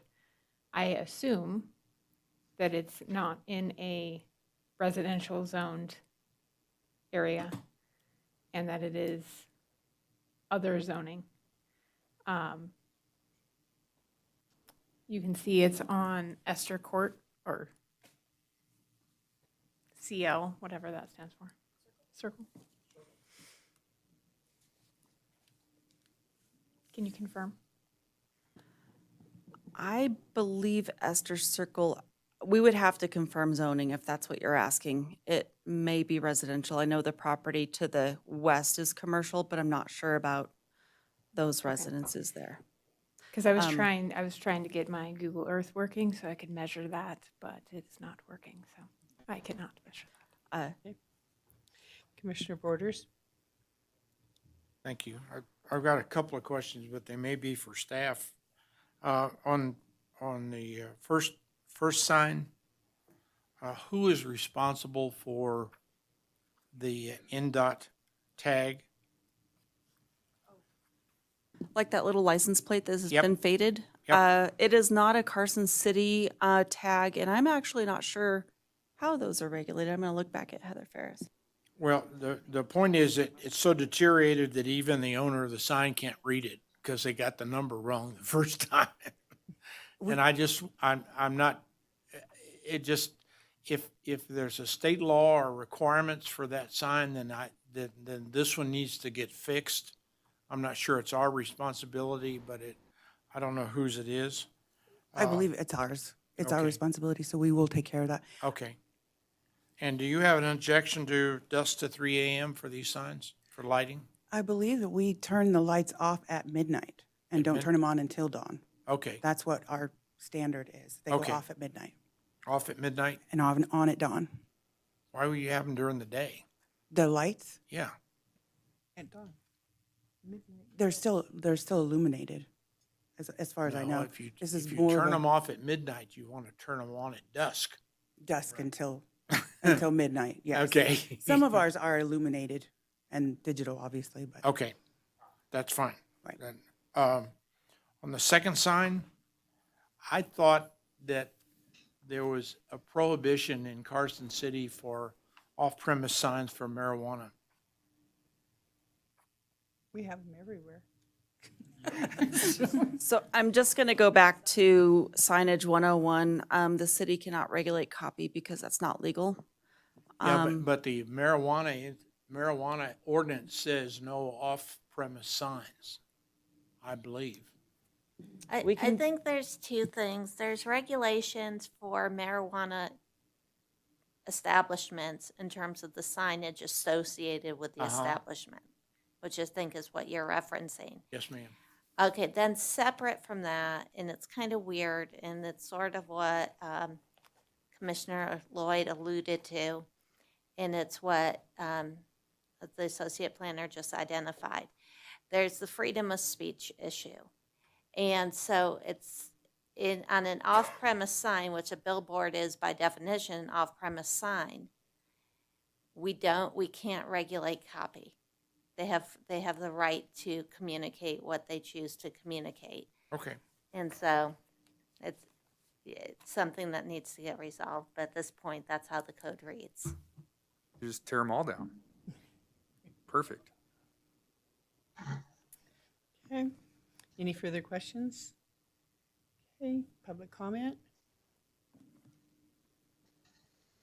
No public comment? Yes, I did, public comment. My middle name. All joking aside, I understand that people make money by having these signs. I understand that there was a time when those were good advertisements and ways for people to be found that had businesses or considerations. So you keep giving people 5-year extensions. When are we going to say no? Or when are we going to say, is there a sundown deal on this? And you can't answer, and I understand that, but it's a question that has me going, okay, I've read through this, I've spent time on it. You all are spending hours on it and years on it. And please, figure out a way to figure it out because it's tough. It's a hard one. I don't want to put someone's ability to make some money on the property of their own or on a business, but I don't see a place for them anymore. Thank you.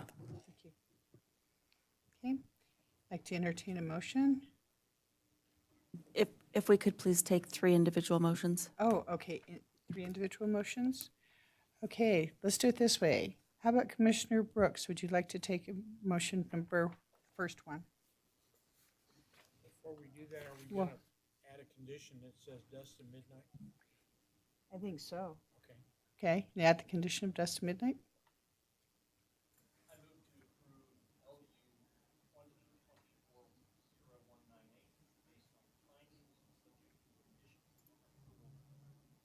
Staff report with the additional condition of approval that the signs will only be lighted from dusk until midnight. Okay, do I have a second? Second. Okay, Commissioner Porter seconds. All in favor? Aye. Aye. Any opposed? Opposed, yes. I'm not going to ruin my perfect record on this. Okay, all right. Mashin, Madam Chair, did we need on the record approval from the representative She for alre- that condition? she indicated that hers was actually more restrictive than the other one. Okay, all right. That motion passes. Okay, motion number 2. Commissioner Christopher, do you want to take this one?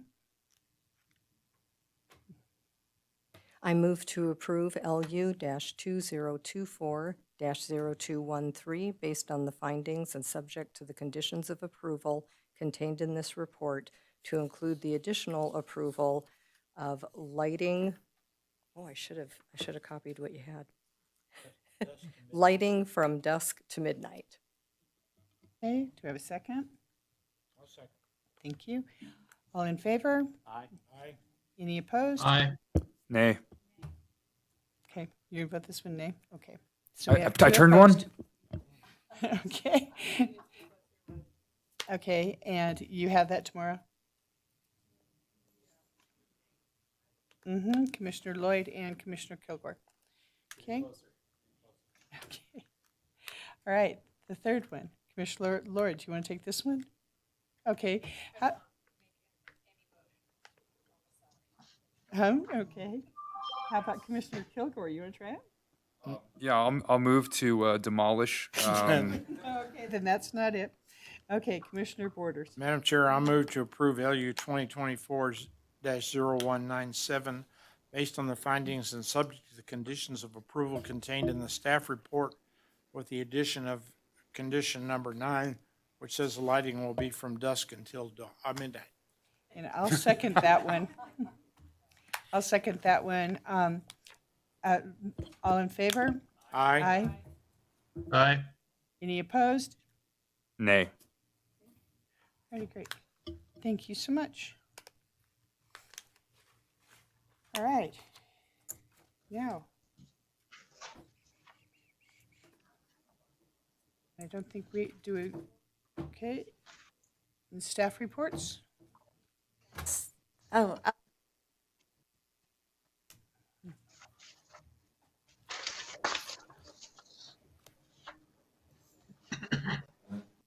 Uh-oh, if she has to come down here, we're in trouble.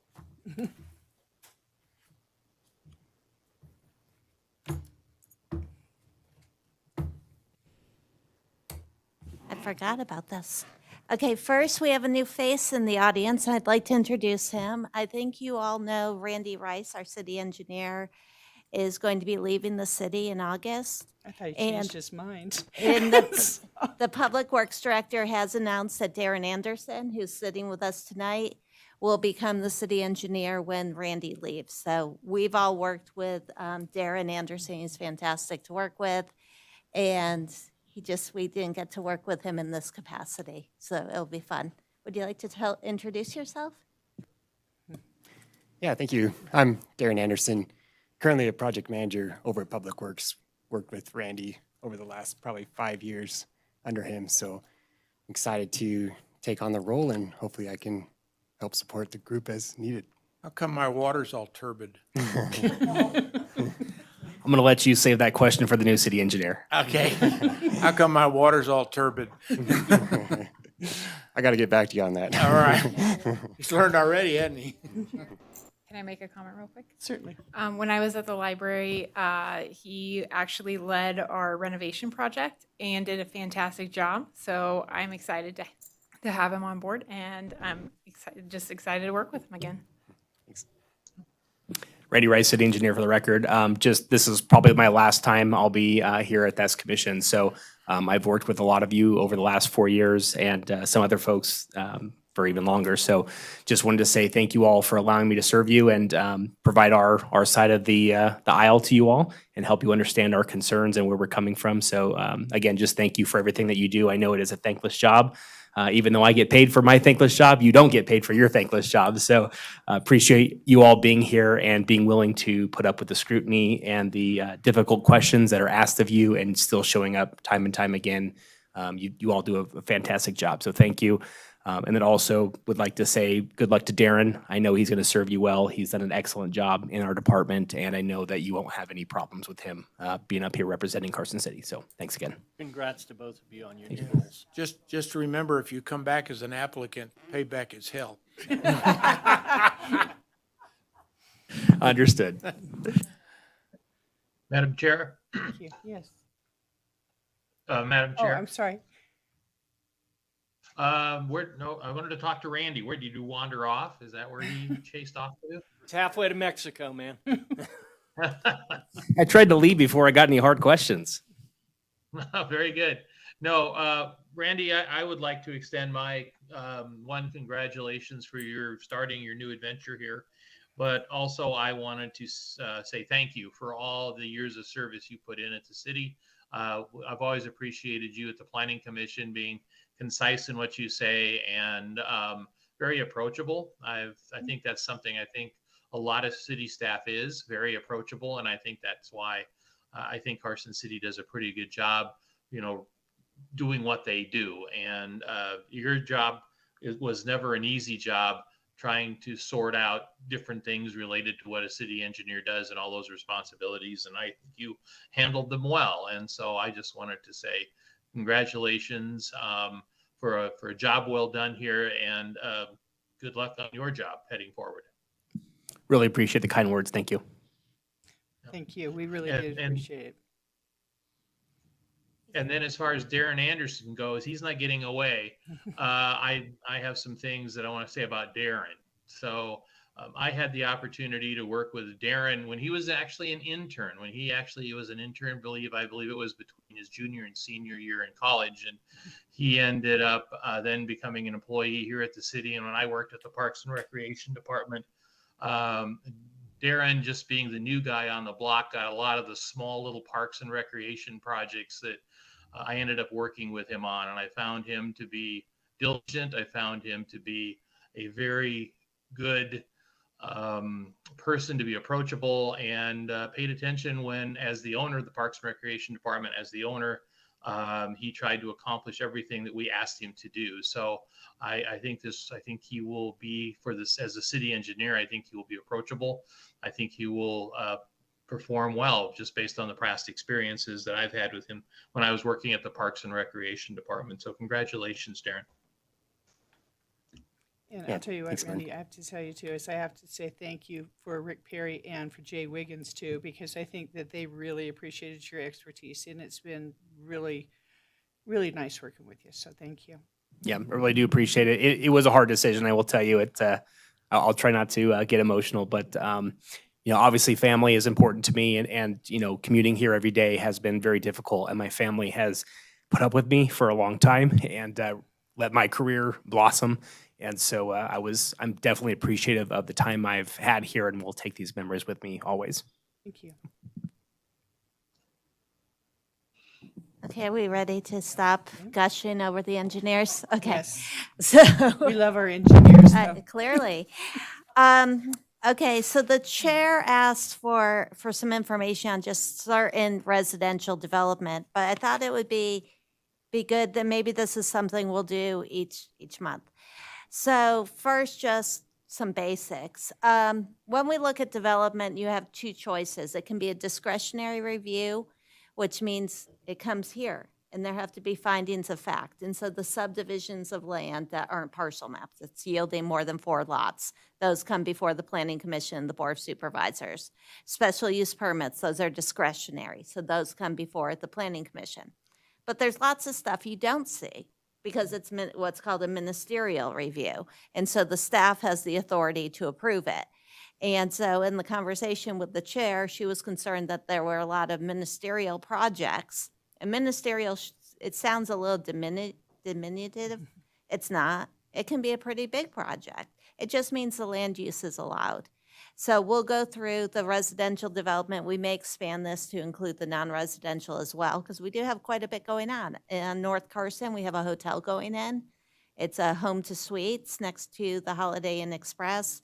There's a Sprouts and Planet Fitness going in between the Home Depot and Walmart. Those are things that did not come before this commission.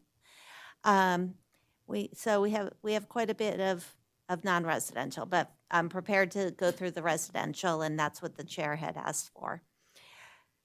So in terms of residential projects under construction, I want to stop on this slide for a second because it really shows you the diversity in terms of geography.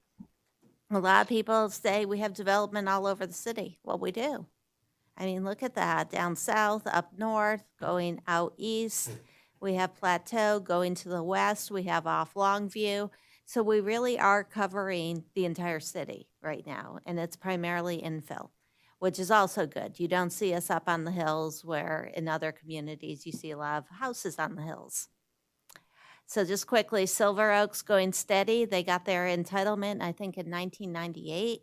So they have more to go. They'll have a total of 1,181 lots when they're done. Ross Park Cottages, that's off Isabel, so that's in the southeast portion of the city. This is an interesting subdivision. It was approved long time ago. They recorded in 2017, so it took them a long time to record, to build the infrastructure and record, but they have not gone vertical. So that just sort of sitting there right now, but it has the roads in it.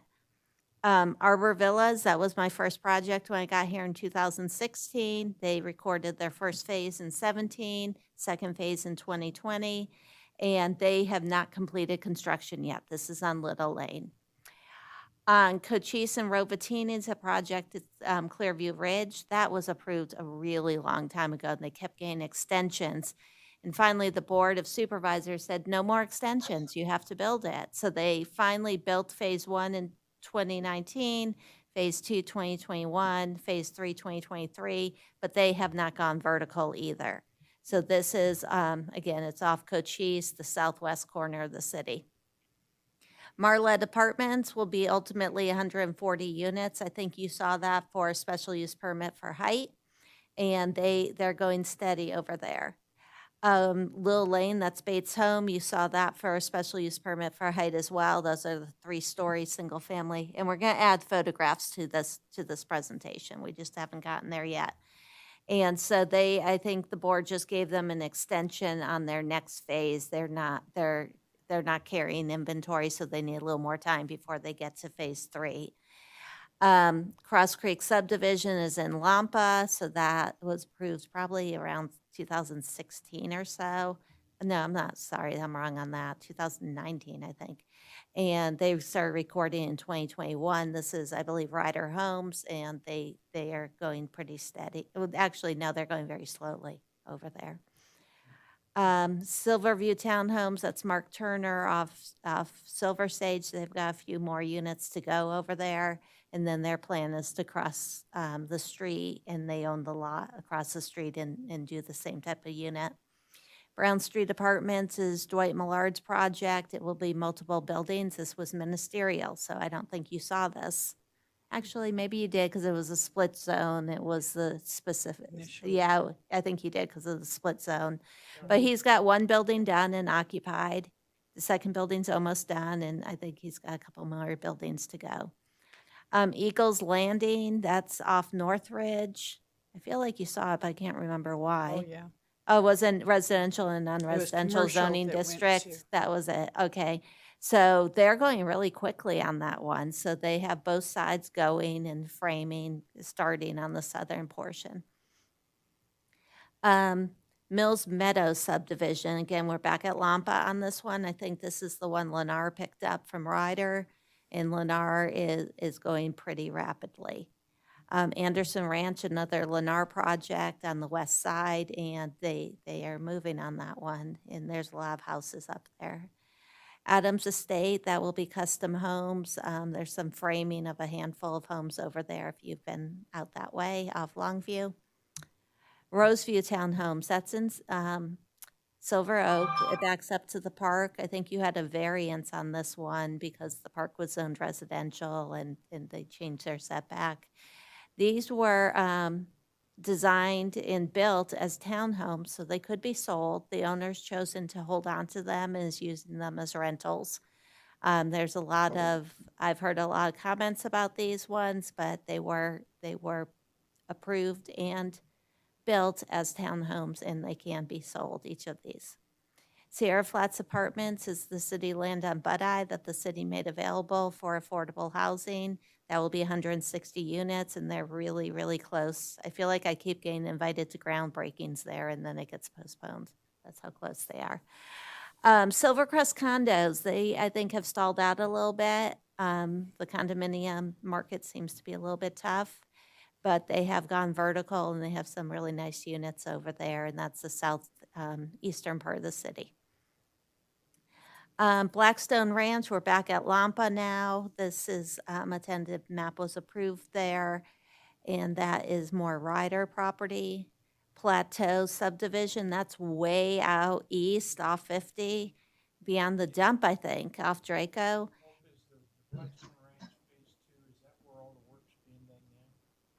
Do you know what they're doing?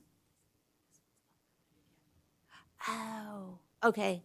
Sorry, we have to move that slide. It's in the wrong place. It's entitled but not under construction. So that actually was erroneously moved. We're going to get to the entitlements. Plateau, they are subdividing. I drove out there and saw it with my own eyes. So that's happening. Ash Canyon, that's the one, John Kropotkin, who you saw earlier today. This is just south of Anderson Ranch. They've started grading over there.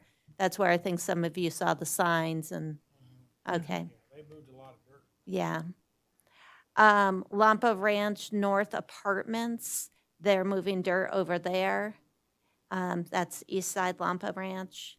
The Lampa Ranch Apartments West, that's Ryder's property. They started grading a long time ago. That is going very slowly, and but they're moving dirt. Let's see, more Lampa on Blackstone, East Robinson, that's West Side. Is that America Homes for Rent? That's America Homes for Rent, and they're moving dirt right now, I believe. Okay, residential projects where the construction has not commenced. So you can see, there's far fewer dots on our map here. And these are projects that have entitlements. They may or may not be in permitting. I'm going to talk to you about that. Again, we have a diversity in terms of, west side, east side, north, south. Okay, Blackstone Ranch South, that's the one that was off Railroad. Remember down south, you go to the end of Railroad. I think this one's going to expire. This will expire in July 2025. I'll be surprised. They've really struggled on this one to figure out how to get that connection through that linear park. Because remember, they have to bring the road all the way up to 5th. Next one, Border Crossing. When I talked about Mark Turner's project over on Silver Sage in Clearview, I said when he finishes, he's going across the street. This is across the street from that. So he hasn't gotten to this one yet. The expiration's not till 2026. So I think this will happen. East Nye Lane, this has the entitlement with an expiration in 2025. This one is just, I don't know. We're not seeing movement on it, and it received its approval back in 2021. So the tentative map's good for 4 years per state law, so we'll see. Altair Apartments, this is the same group who's doing the Marlette Apartments on Little Lane. And so I think they're pulling permits right now. Yeah, building permits are in review on this one. So I feel like we're going to see the construction on this one. And I believe this was a ministerial one, so you never saw it. Oh, we saw this one. You saw this? Oh, yeah, we saw this. Why one. is it residential and non-residential? Well, I think the reason we saw it, because it was commercial. Oh, downtown mixed use, and they need a special use permit not to meet the standards. Okay, got it. I can't remember what you've seen, sorry. Silver Oak Apartments, those are the ones behind Glen Eagles. Those will expire in 2025. We're not seeing a lot of activity there, so we'll see. And Stafford Way, we kept this in the PowerPoint because we knew it was before you tonight, so and actually, they called me when they realized it expired, and they're like, but we're ready to break ground. So I think we're going to see this one break ground pretty quick now that you've extended it. So I just wanted to give you that overview because I think there was a feeling there was development happening that you had never seen. So hopefully that gives you a quick snapshot because there is development going on that you've never seen. In terms of the master plan, August 28th is when the consultants will be here. We're trying to get the hub, for the room at the hub for your workshop. And I've explained to them that you'll be looking for them to be facilitating that meeting and the workshop for you. Jeff, who runs NNDA, is on vacation, so I haven't been able to lock down the room with him quite yet. Also, in talking to the consultants about your input on the designations, the land use designations, they actually found some rural residential. Remember, we couldn't find it? Where was it? Well, there's 3 places. One is at the end of Timberline, which I thought was so interesting. And that was actually supposed to be a phase 4 of Timberline. And it showed lots there, and they never built that phase 4 because I pulled out the tentative map to look at it. So I thought that was really, and right now it's like 3 big lots in there that comprise the rural residential. There's also, Excuse me, was that one of them that the Conservancy group picked up? nope, it's private ownership. Still, okay. Then there's privately owned land along the Carson River that's designated rural residential, and that does have 5-acre lots in that area. And then there is an area, if you go 50 west, and it's on the south side of 50. The north side of 50 is conservation reserve, but the south side of 50 has some rural residential, and it does have some 5-acre lots. So I think we're going to have to keep the rural residential because I don't want to drop the conservation reserve below the 20. And I also don't want we can't bump the low density that high. So we're going to have to keep that middle ground. The consultants also were concerned about the elimination of where is it? The one we were going to call civic. Yeah, it was public something. I said, let's call it civic. There it is, public, quasi-public. And they said, well, that's the state and the federal land. And I said, well, that's not how the description reads. And we didn't understand that to be the case. And I said, so if it's state and federal land, let's just call it state and federal land. And I said, but it has to, we need a better description. Oh, I know, it was the public community, sorry. We were okay with public, quasi-public, and we wanted to change the name to civic. We wanted to eliminate public conservation. And my comment was, just because something's owned by the federal government or owned by the state doesn't mean it's intended for conservation. So the name's misleading. And so they said they'd look into that, but they felt some of the policies relied on being able to identify federal and state land specifically. So that was the conversation I had with them. So again, they'll be here August 28th, and they're working on their drafts right now. I'm meeting with the Hispanic Latino community on Sunday afternoon. Can I think go? Chuck's coming with me. Can I go? Oh, sure. I That's- think Chuck's coming. That's when at La Tapatia? It's at April's Ice Cream Shop on Winnie, where the San Marcos Grill is. It's at 3:30. And Letitia, who works with the school district and with the Ag Extension and does the outreach to the Hispanic community for both of those groups, will be attending, and she's bringing earphones so that she will be translating in real time. And everybody who comes gets a free ice cream. I'm buying. So, yeah, so we're excited. And then we'll have another one on a Sunday in July that will be at 11:30. I forget what time that is. I also am scheduled to meet with the residents at Carson Hills Apartments in their community room to get that input from that demographic and that group. And I did have a meeting with and Vern was there. Vern, do you want to talk about the meeting with the Republican Party? Well, the Republicans that showed up were mighty, but there were a few of them. So we had a chance to really have a great conversation. Mayor Bagwell was there. Also, candidate Jim Shirk was there. So we had some real opportunities to talk with a number of different Republicans and get their perspectives related to the homeless, to different housing issues. So I thought it was a good meeting, even though there was, I don't know, about a half a dozen, maybe 8 people, but that was about it. But it did allow a great, usually we have larger crowds than that. So it really did give an opportunity to go into a little more depth on the questions that I typically ask. So I thought it was well. I thought Hope did a good job as usual, kind of sorting through some of the different concerns that they had. So I did think it was a worthwhile effort.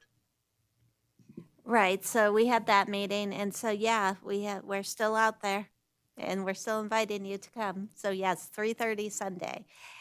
And one thing I should have said under my first report, I'm going to be really brief on this, but Commissioner Borders made me think of it when he kind of outlined your role. And I just want to kind of remind everybody the role of the staff. So the planning staff is a technical team.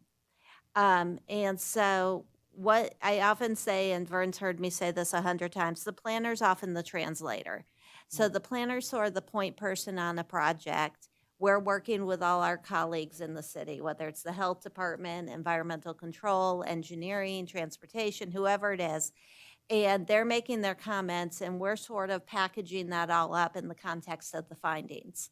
And the planner is kind of the spokesperson. They write the report, they present the report.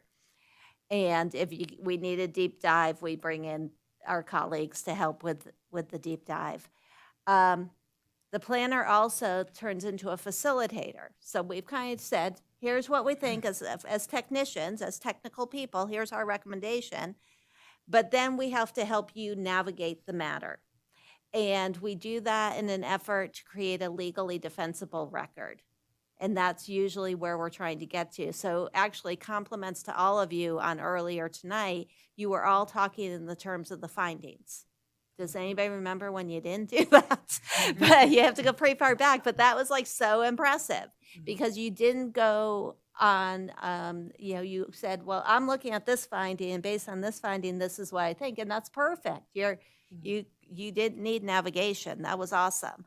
So I know there's been some talk about bringing in professional facilitators and so on and so forth, and we can certainly talk with the chair ad hoc on that. But I don't want you to ever think that that's not our role as a staff, because actually it is. It's something we're supposed to do, is help you sort through whatever it is that's before you. Well, but that kind of works the other way. You get beat up by us all the time, and it's not that we don't appreciate what you do. I mean, Heather today had to keep reminding us that we're here to look at a barn and to stop doing things that weren't our purview, and we need that. So I don't think. It sometimes it looks like we're beating up on you guys, but I don't think it really is. But I think more in the context of doing the workshops is where we were looking at it, because we really do rely on you guys, and I appreciate that at the last workshop you went in there and said, okay, let's find a starting point because it's such a big thing to grasp. But I think one thing is too is that I think we would appreciate having staff at the table with us, throwing into the discussion rather than writing on a whiteboard. I think that's where we're kind of at.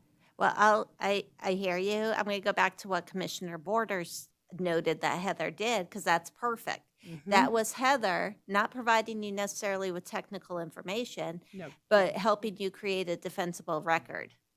And so a lot of times when staff is injecting, we are trying to create that help you create that defensible record, because any record that leaves the meeting needs to be legally defensible. And that's why if I say, well, why are you voting that way? It means I'm trying to get it on the record. It's not me quizzing you. In terms of upcoming items, we have a lot for July.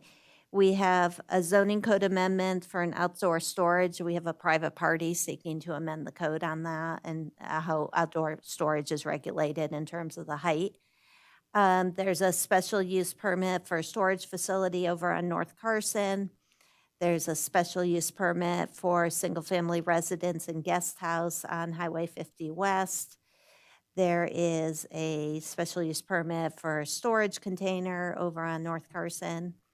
There is a special use permit for a cannabis establishment. It's a dispensary on Highway 50 East. There's a special use permit for what they call it's a wireless cow. So that's like when they have the temporary wireless facility, they call it a cow. And they bring those to concerts and things, but this is going to be for, I think, a few years. And so we're treating it as permanent, and that's requested over on Roop. And then a special use permit for a daycare addition over on Park Street. So quite a bit there. And I think that's all I have. Okay. Anything from the commissioners? Thank you, Hope. Yes, thank you very much.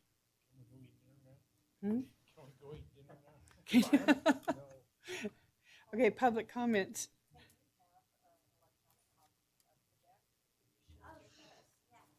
Yeah, that'd be great.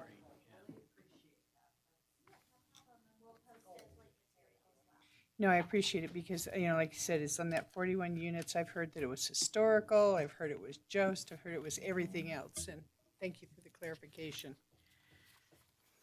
Thank you, Chair. Denny French. I have to throw in my insect suggestions. Fragmented habitats are, or they put it, fragmented habitats are the big thing right now.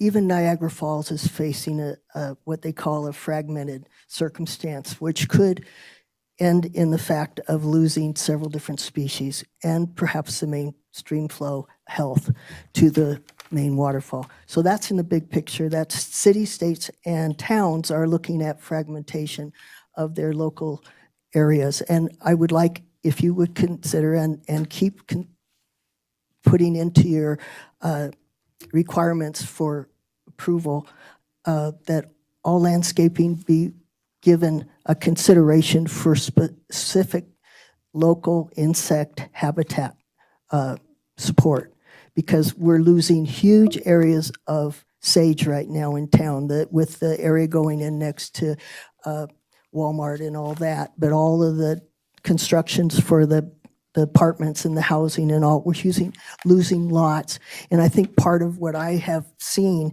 in other areas is that you lose much more than what we think.